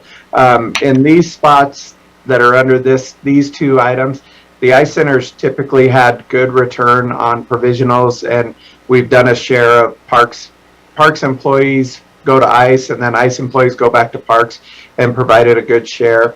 On the recreation side, Cynthia's actually had a good response to her management style and has been starting to build supervisors for like the softball program and those, so they're being filled. If I step outside of this budget, Lifeguards is the one area where we're starting to see a significant turnaround, and I would attribute that to the higher wages and some of the changes we've made, plus attribute it to Windy Club's management style, which is starting to reap some benefits for us and provide a more stable area. We're really low in parks, mosquito, and cemetery staff right now, about 40% of what we should be at this point. So we will keep doing the best we can with the part-time provisional hires. Great. Best of luck. Thank you. Thank you much. Looks So like that Mayor, wraps up. the net adjustment to Parks and Recreation Department is $3,900 increase against a $5.23 million budget in the first year of the biennium, and a $3.8 million recommended budget for the second year. So they've done a great job as well.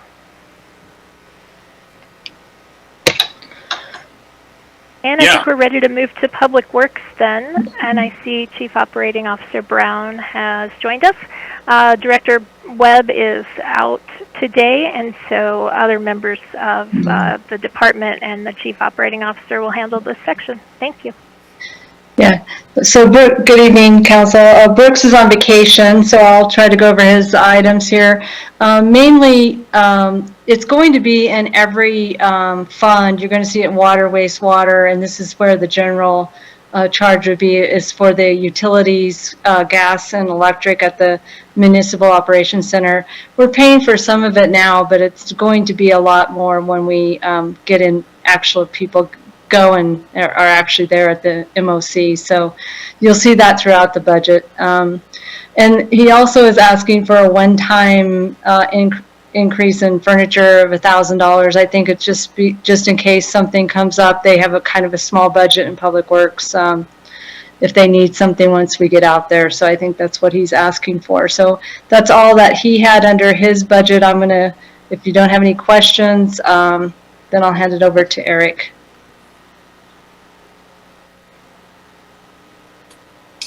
All right, looks like we're ready.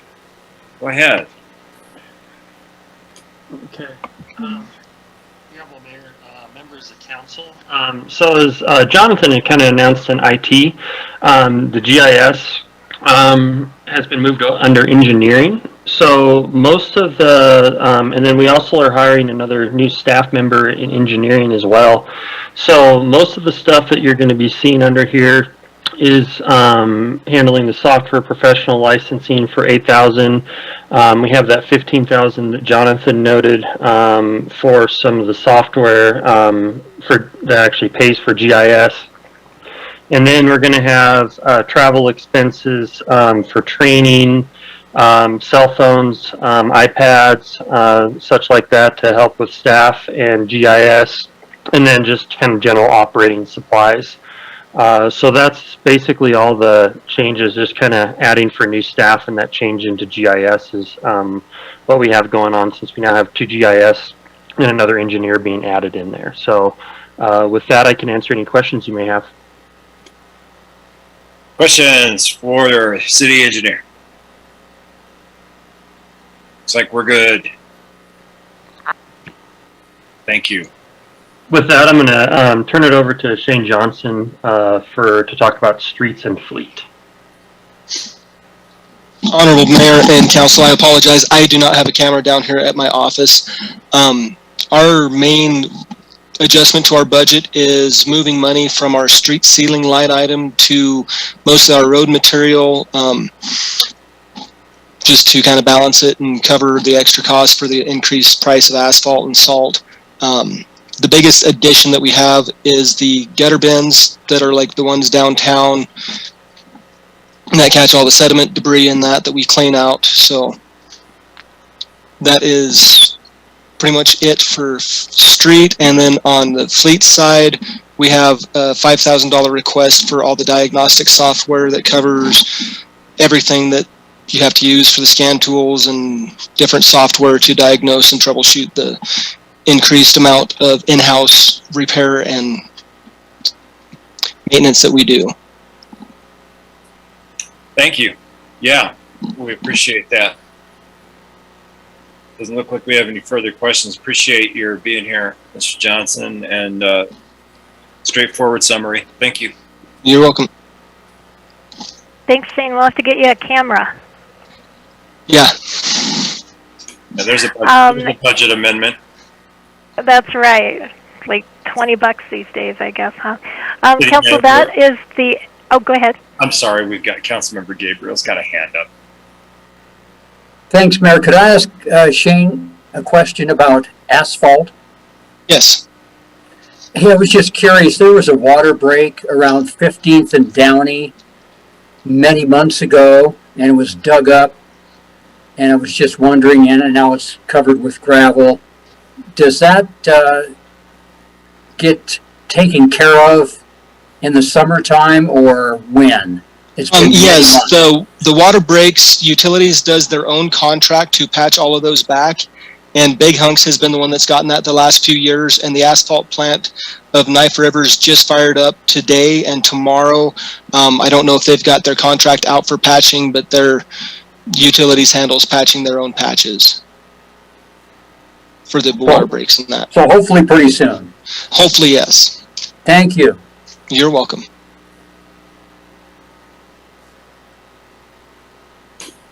Okay. Thanks, Councilmember Gabriel. All right, City Manager, I'm sorry. I just wanted to let the councilor get the question in. No, that's great. I hadn't noticed that Councilor Gabriel had his. Thank you. So, Council, that wraps up the supplemental requests or recommendations, I should say, for adjustments to the general fund budget. In total, for the upcoming fiscal year, there's an adjustment recommended of $1,175,895.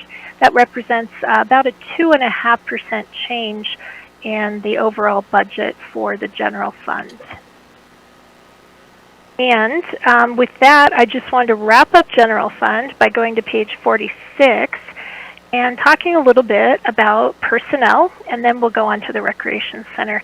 I always like to give some attention and time to personnel.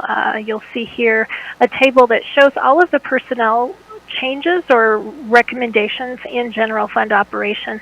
As I said, there's nothing significant in terms of hiring new staff. These are largely in what we call our part-time ranks, and just moving money around so that we can adequately staff the operations that are largely supported by part-time employees. I will draw your attention briefly to fire, where I am recommending a significant pilot program in the fire department, but we're going to save that conversation for tomorrow.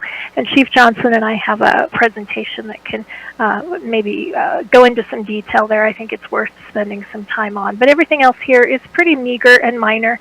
And in total, we have a personnel adjustment of $534,000, but most of that is one time. It will be in in the fire department for the paramedic pilot program, and then also you see in police administration, I have authorized an overhire, which is we estimate about $164,000 in expense, where for a period of time we would exceed the authorization in order to get folks hired and trained such that when we have a vacancy, they're ready to fill that position. That's something that we've used as a tool for management for many, many years here that allows us to minimize the gaps in personnel that cause us to not be able to meet the demand for services in the community. So of that $534,000, most of it is one time. And we will talk more about personnel probably next year when we have better data from the study.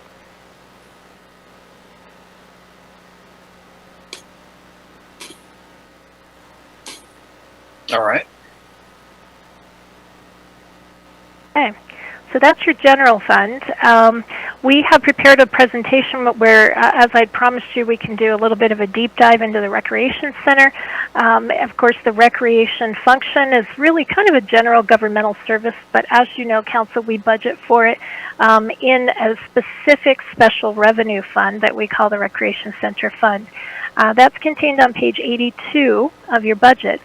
But we have prepared, instead of looking at the budget document, I prepared kind of a PowerPoint that will cross-reference to pages in your budget workbook, but hoping that this presentation can help us move through this sort of deep dive into Recreation Center financials more effectively for the purpose of Zoom, I should say.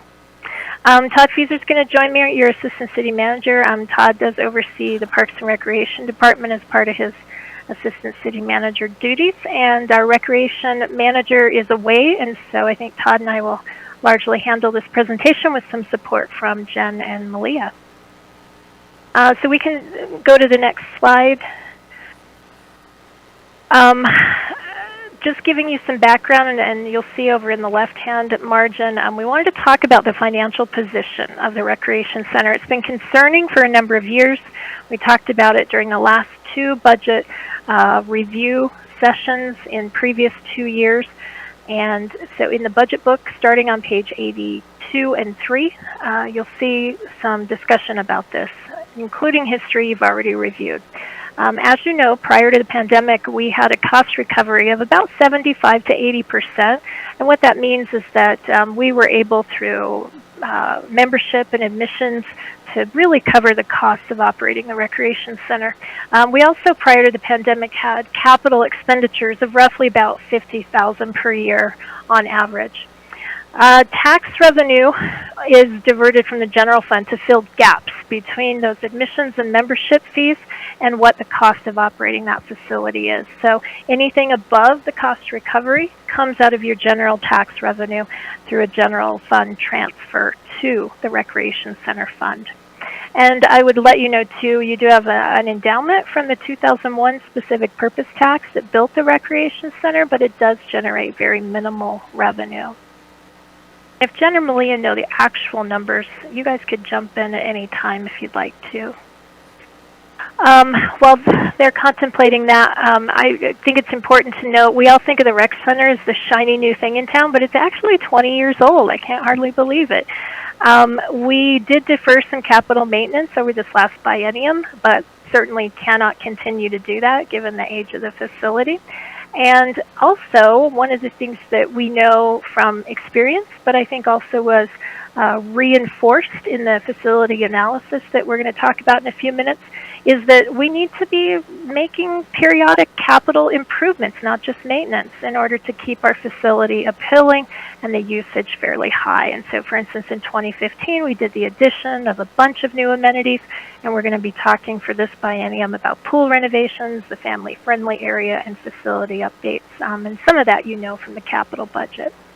Here's what our general fund transfer or the gap-filling tax revenue has looked like since 2018.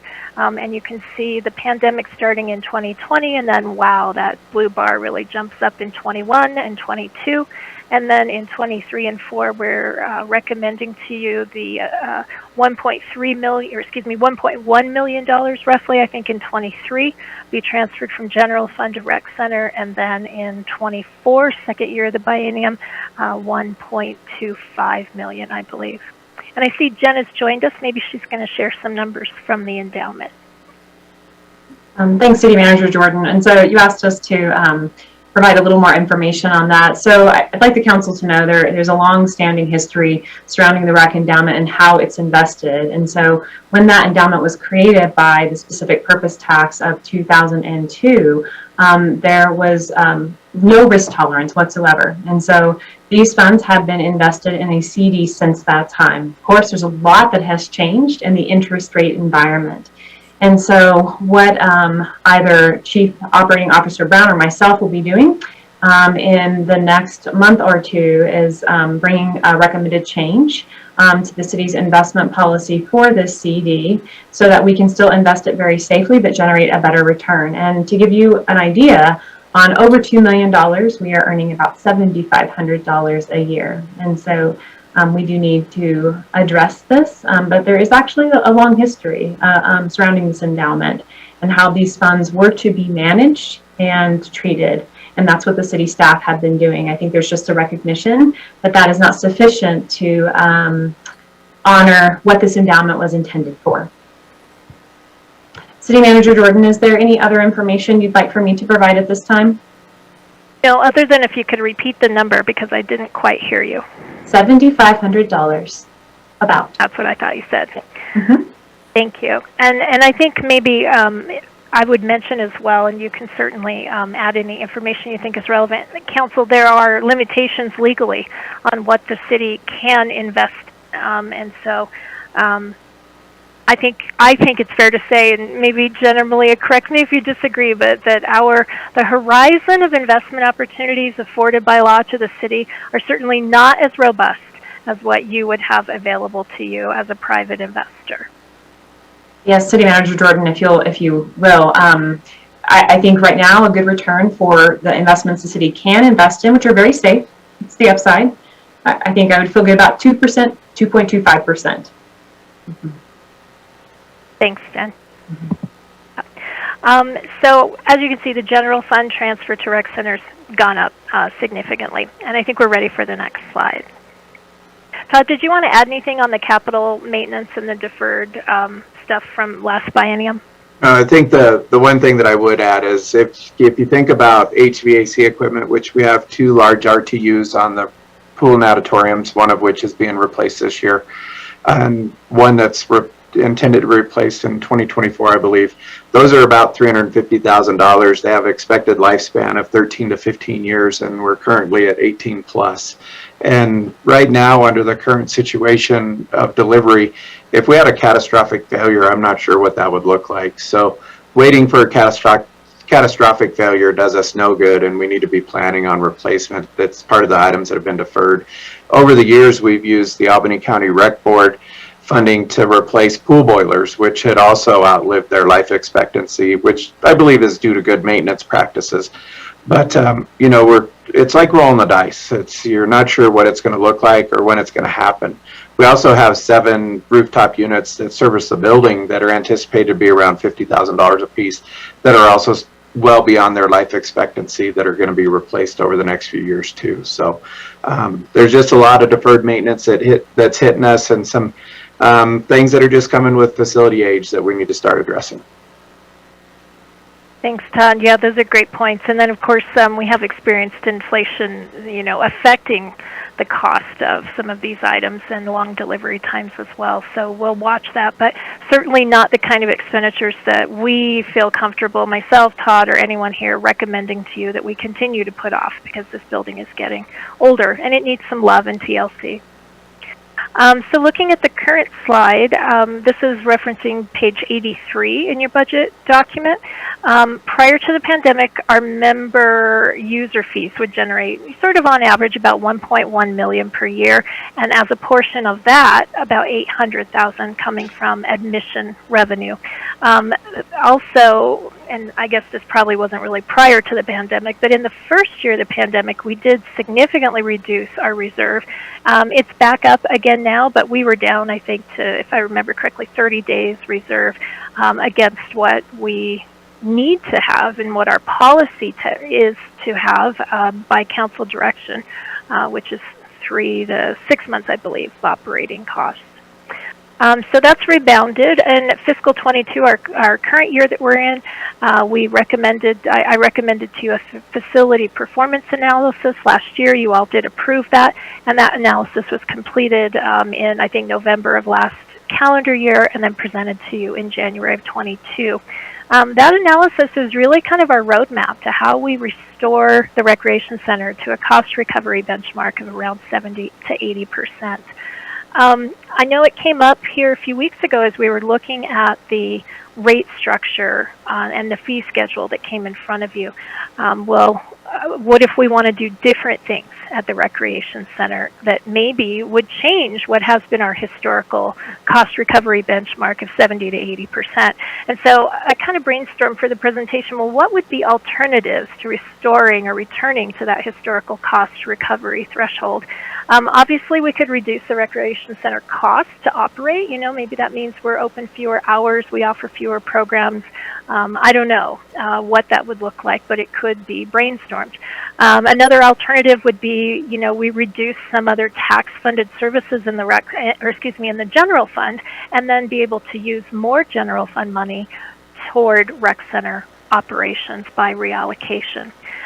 We mentioned the endowment. You know, it strikes me that it would be nice if we could endow recreation center operations with some kind of higher yielding investment, or with just a larger endowment that would generate more operating revenue. There is conversation occurring at the state level right now about allowing cities to invest in the same investments that the state of Wyoming invests in.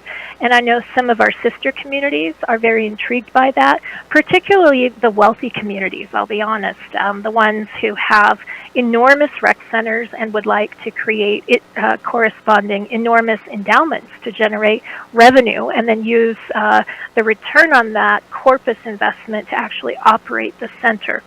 So that's a potential new tool that could be coming from the state. How sharp that tool is for Laramie compared to like a Pinedale, I don't know, but that's something that we could contemplate as an alternative.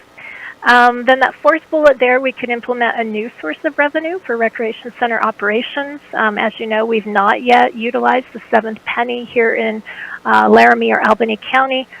maybe the rec mill. I defer to Todd on that. He's our closest partner, staff person working with the rec mill folks, or other. I don't know what that would look like, but a new source of revenue is always something we would think about. And then lastly, we could divert money from our current tax, our fifth penny tax, to maybe away from our community partner program. We do support some recreational agencies there. If that were something council wants to do, maybe we could divert some of the rec partner program or any of the partner program monies toward recreation center operations. When we look at our revenue generation, that's your revenue mix shown in that chart there. And you can see that general fund support in orange, well, I guess that's sort of yellowy. And then the charges for services or your admissions and memberships in orange, and then intergovernmental in blue. Next slide.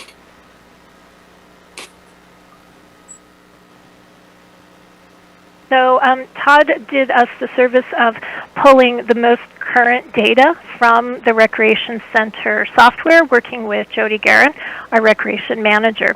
So this is not referencing a page in your workbook because it's not in the workbook, but here is what we see when we pull the current stuff. We see our members and users are returning, which is fantastic and something that we expected.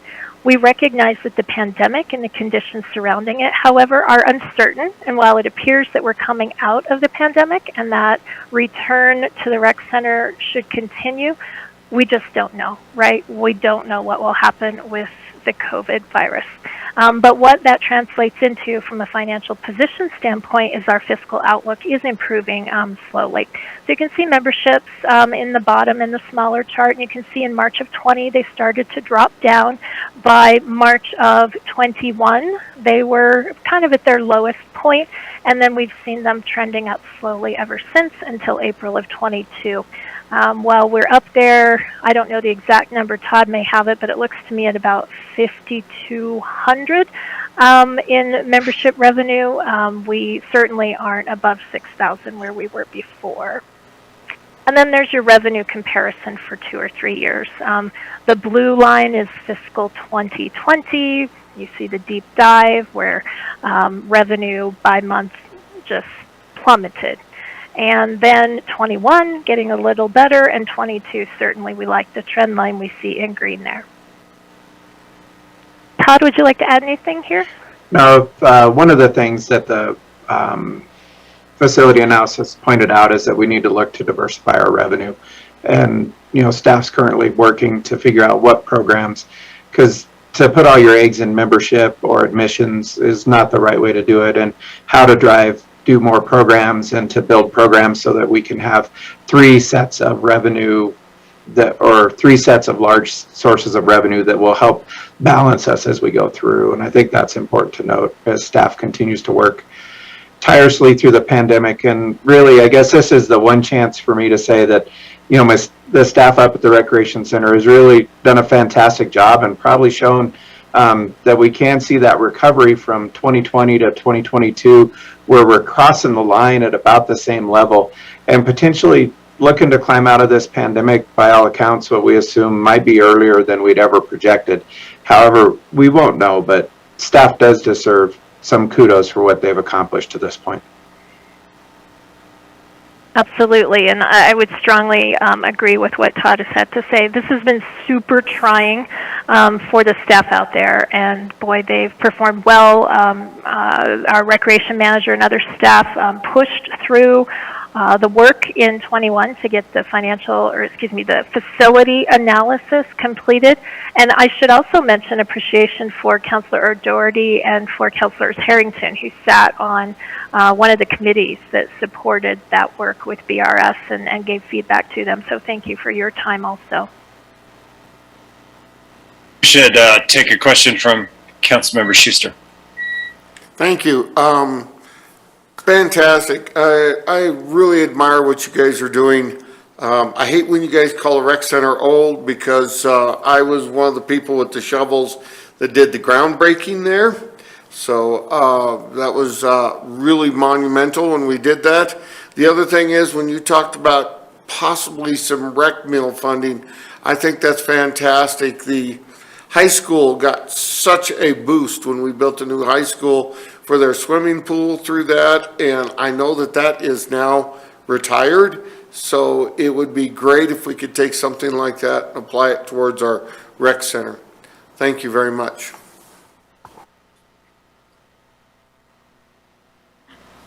Any other questions or comments right now? I guess maybe, Mayor, if, Todd, do you know off the top of your head what the rec mill support, I'm looking it up in the budget document, but what it has been? Initially, by agreement, when that first started, it was $100,000. It was changed to $150,000 through agreement, and then here over the past 4 years, they've been contributing $175,000 toward the recreation center cost recovery. And that's vital to us. The nice thing about the rec mill is that it's anticipated to continue to increase as we see property taxes increase related to the wind generation. So we should see that continue to grow and hopefully see if we can't start to expand and gain a little bit more revenue from the rec mill. It's one mill on the property tax for all of Albany County that can be used towards recreational programs. As it is now, it's been fully allocated for the next fiscal year with the same 175 towards the recreation center cost recovery, and we're hoping to see growth in the amount of rec mill that's available here soon. I think. Thanks, Todd. Yeah. Go ahead. If I do that, Councilor Schuster, you might be talking about the bond for the high school that paid for all the added amenities beyond what the School Facilities Commission done, and I don't believe that that's been expired yet. I thought it was a 20 or 25 year assessment on the taxes, if I remember correctly, and I'll have to look into that. Yeah, so we definitely appreciate the support of the rec mill. I don't mean to imply by suggesting that they give more that what they're giving is insufficient, but it's certainly out there. So we appreciate every bit of it. What you see is we're 30% above where we were last year in terms of overall admission revenue, but still about 23% under our pre-pandemic average. And next slide. And so that's kind of looking at memberships and overall revenue by month. Here's your day pass visits, current through April. And you see they are trending up significantly as well. That's fantastic. And then expenses. Here's what our expenses look like. I noted here that aquatics, that I mentioned we have staffing challenges across the city, and certainly the rec center is no different than everywhere else. But I cannot emphasize how much I think aquatics is a key amenity at the recreation center.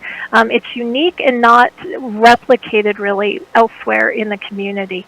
There are other workout facilities, but our aquatics programs are really phenomenal. And so you'll recall just recently I had approved, and we've gone to council to seek approval for 2 full-time positions and some part-time additional monies, which I talked about earlier, so that we can really ramp back up in aquatics. And then labor costs continue to challenge us, recruiting and retaining people. Todd, you want to add anything to the conversation on aquatics? No, actually, or anything else? One of the big changes we made in aquatics is, as it sat before the pandemic, the pools were basically open 100% of the time from a half hour after opening to half an hour before closing. And after the pandemic, we've come into more of a block schedule, which has shown some budget savings by not having the pool open and staffed from 8:30 a.m. to 10:30 a.m. when we might not have any users. And so we're starting to see some benefits out of that on the expenses side. But again, it's not going to be the save all just in that area. Some of the other things, through the pandemic, the expenses went up because the requirements through the health orders, for cleaning and different pieces. And truthfully, some of those items we don't want to go away because it is leading to a safer facility. And unfortunately, like it or not, although we're coming out of the pandemic, I'm hearing more and more stories of people that are sick with COVID. And we've got to maintain the utmost cleanliness that we can in this facility, and it takes manpower to do that. Yeah, great points. So I just would piggyback on what Todd said there. Labor is costing us a little bit more. We're adding labor, and then also reminding you we're making investments in the facility itself because of age and deferred maintenance. So while, you know, on some level, I had folks say, well, the rec center wasn't open as much, so why aren't your expenses less? And that's, I think, what we're trying to point out to you, that in some ways costs went up, even though operations were reined back or underutilized by the community due to the pandemic. Next slide.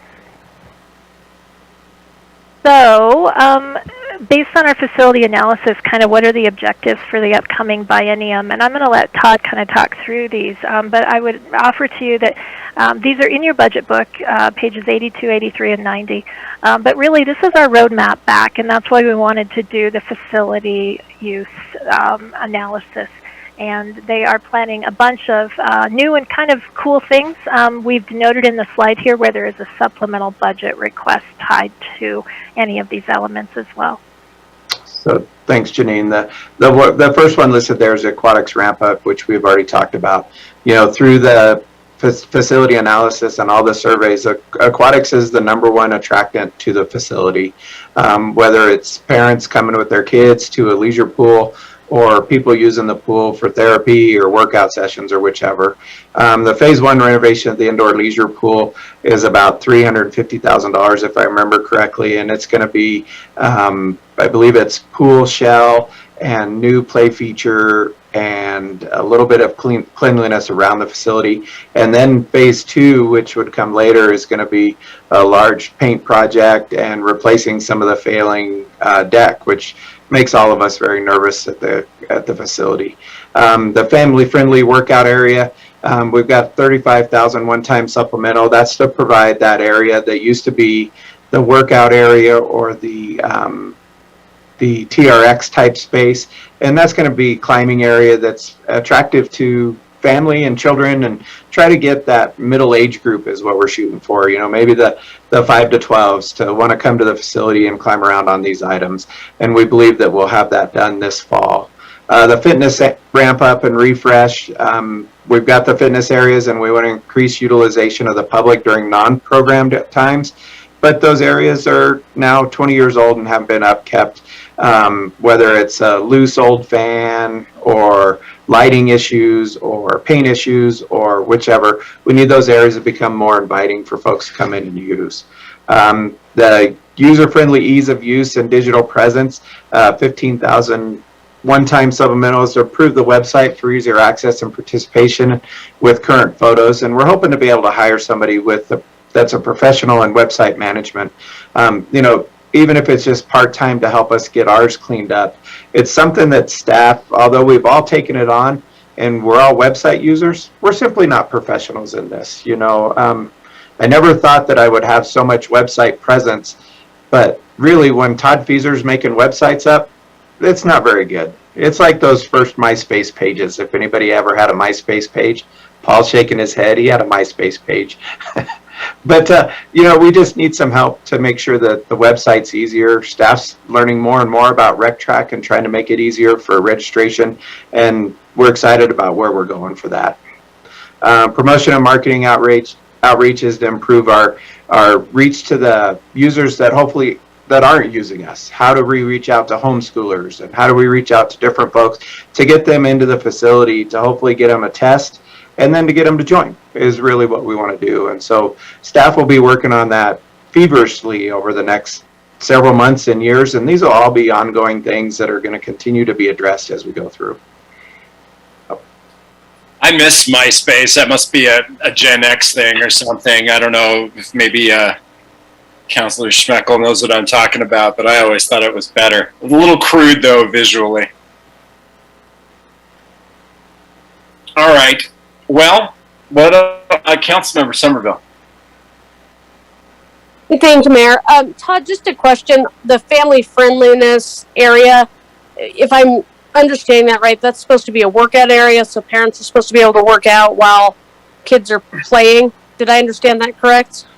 You know, it's it's a climbing area, and then there will be some TRX items around there so that parents can do stuff while the kids are playing. Yes. The follow-up to that is, have you guys thought about it all, given the new remote work environment and the number of people that are working from home, about setting up some workstations in there?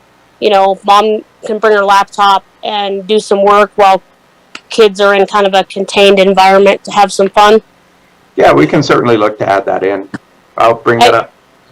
I think just given the dynamics and the shifting of the workforce, it's something, certainly I would take advantage of, and I know lots of other people that are working from home that'll have their kids running around this summer, and it's just nice to get them out of the house, and it might attract a few new users. Thank you. Anybody else? We're a little bit over what I had hoped would be our target time here at 8:16 p.m. City Manager, but do we have... That's okay. I think we're about ready to wrap up. I was just going to conclude. I love what Councilor Somerville said. Before the pandemic, nobody thought we might work out at home like over Zoom with other people, but people do that now. And I think the Rec Center did some classes like that, maybe, back in the day. But now that we know we can do it, like, everybody wants to maybe think about continuing to do it or having it as an option if you can't go out in public. Just to kind of wrap up, Council, a couple last things here.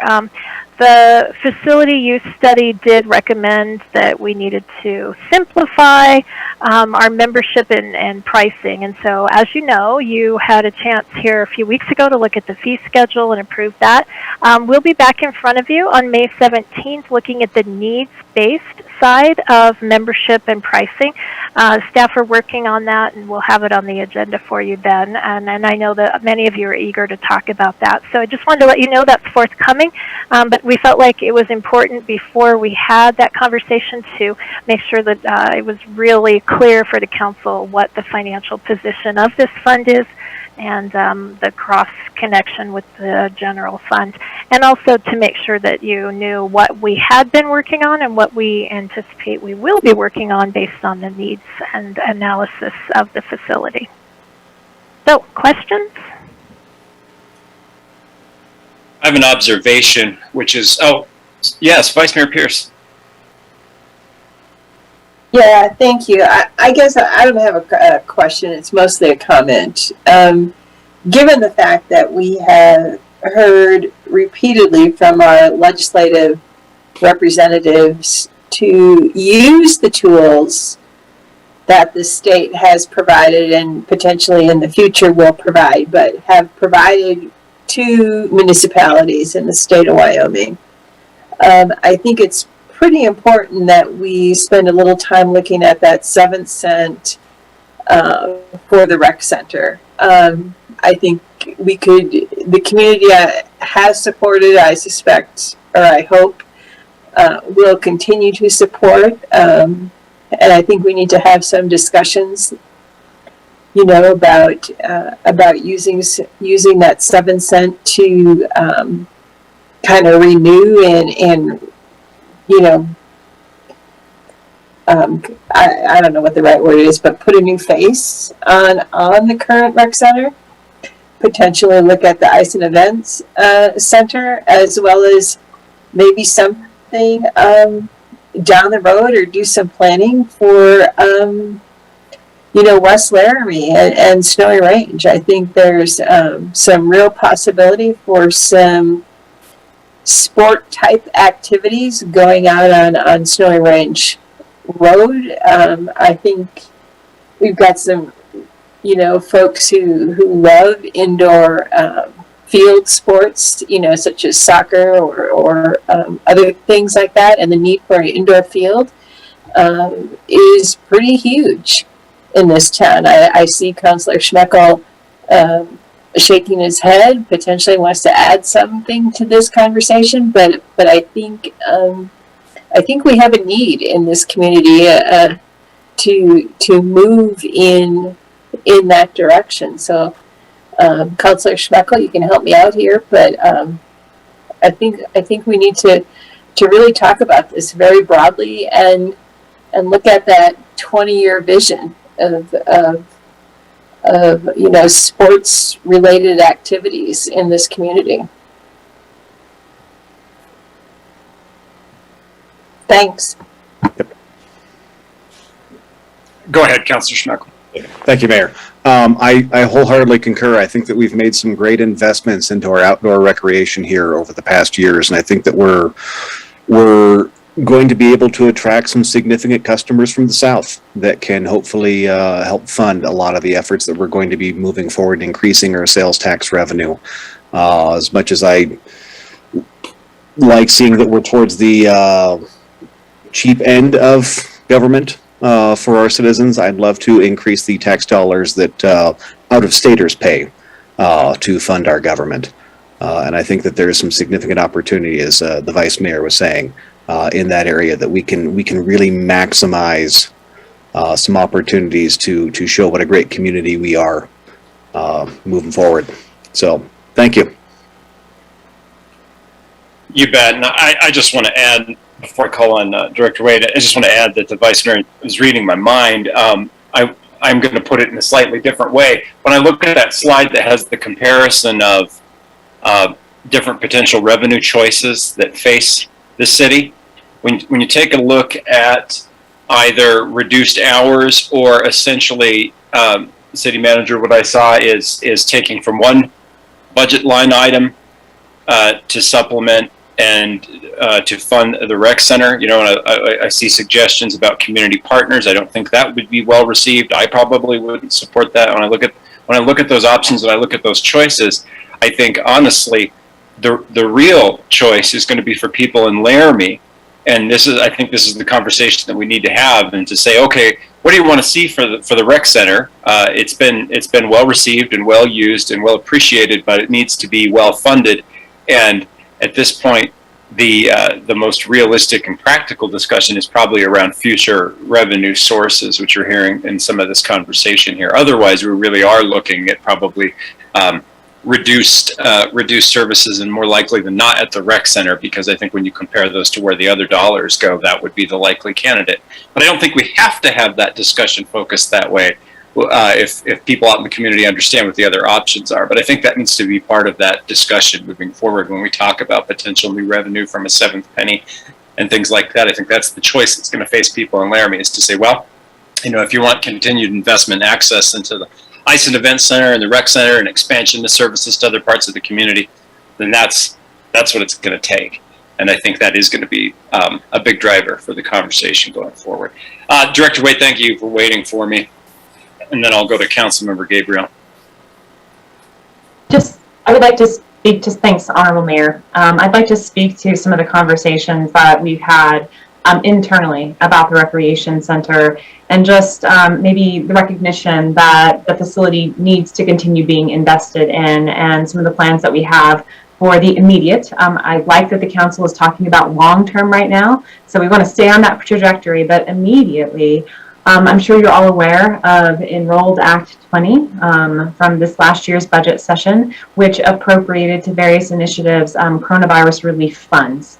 And so there's a local government appropriation of $50 million that can be used to address negative economic impacts. And we really feel like we're going to try, as long as it's an eligible cost, to make an argument that our recreation center has suffered significant negative economic impact because of the pandemic, to try to get some of that infusion, if we can, into things like the pool. Like City Manager Jordan said, we know it's a draw, we know it's a big customer item. And so we have these more immediate plans that I thought the council might want to be aware of that haven't been discussed tonight.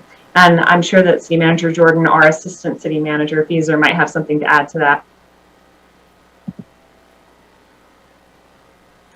If either of you would like to add to what Director Wade said, I think we talked about it, though, that yes, we're going to pursue those dollars. And also, I appreciate too the Assistant City Manager's caution about being ready to make a call. In fact, all of the staff about the pandemic, honestly, we have no idea what's going to happen. We're just hoping things work out well. There's indicators either way that I think we're all paying attention to, and those will probably impact city finances if they go the way that we hope they don't.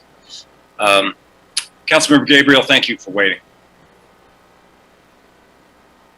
Yes, thanks, Mayor. I would caution everyone about the seventh penny. Janine, I think you remember quite well.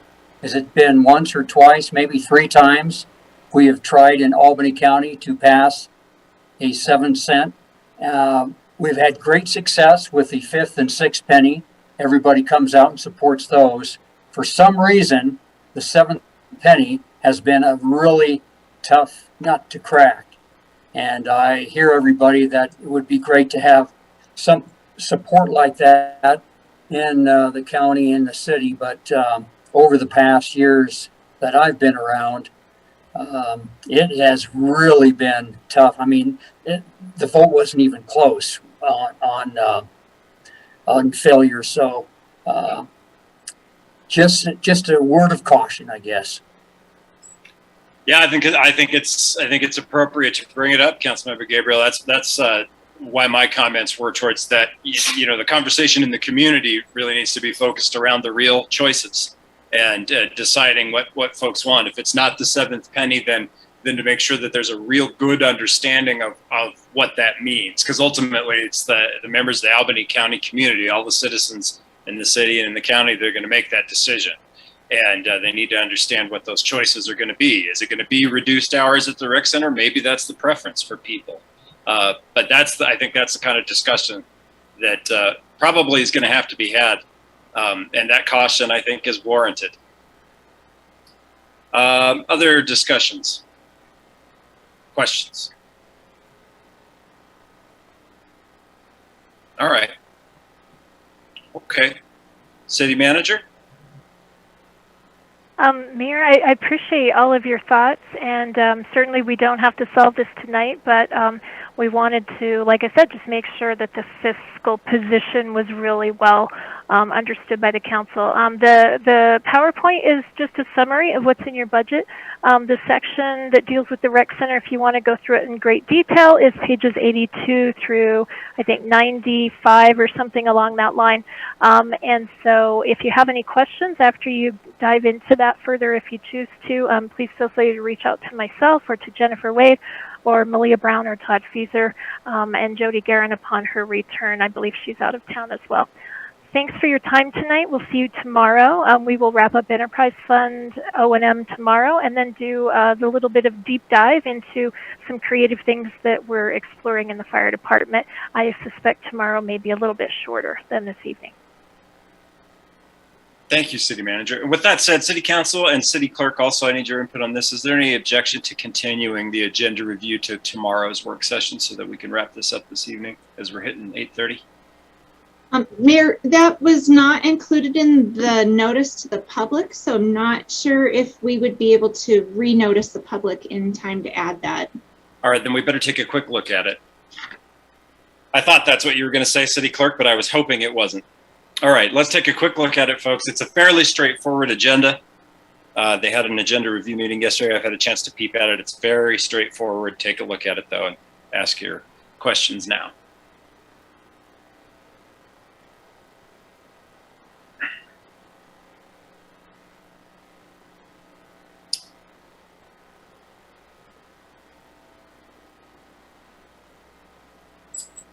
It does look like everyone's okay with it. I don't see any hands popping up. All right, well, you can look at it again and maybe bring up a question or two tomorrow if you think of one. And I think in the meantime, that takes us to the end of the work session. Is there a public comment period still that I haven't called for? Probably. Are we going to do council update or some other evening?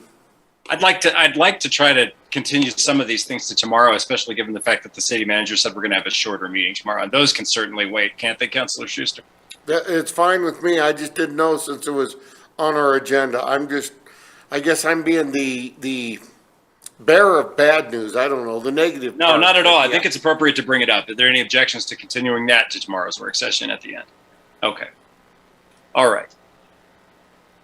Well, thank you. Let's see if there's a public comment on, doesn't look like it, no attendees, so we'll close the public comment period and we'll say good evening to you all. Appreciate all the discussion, good questions. Yes. All right, thank you. Good evening. Thank you all. See you tomorrow. Good night, take care.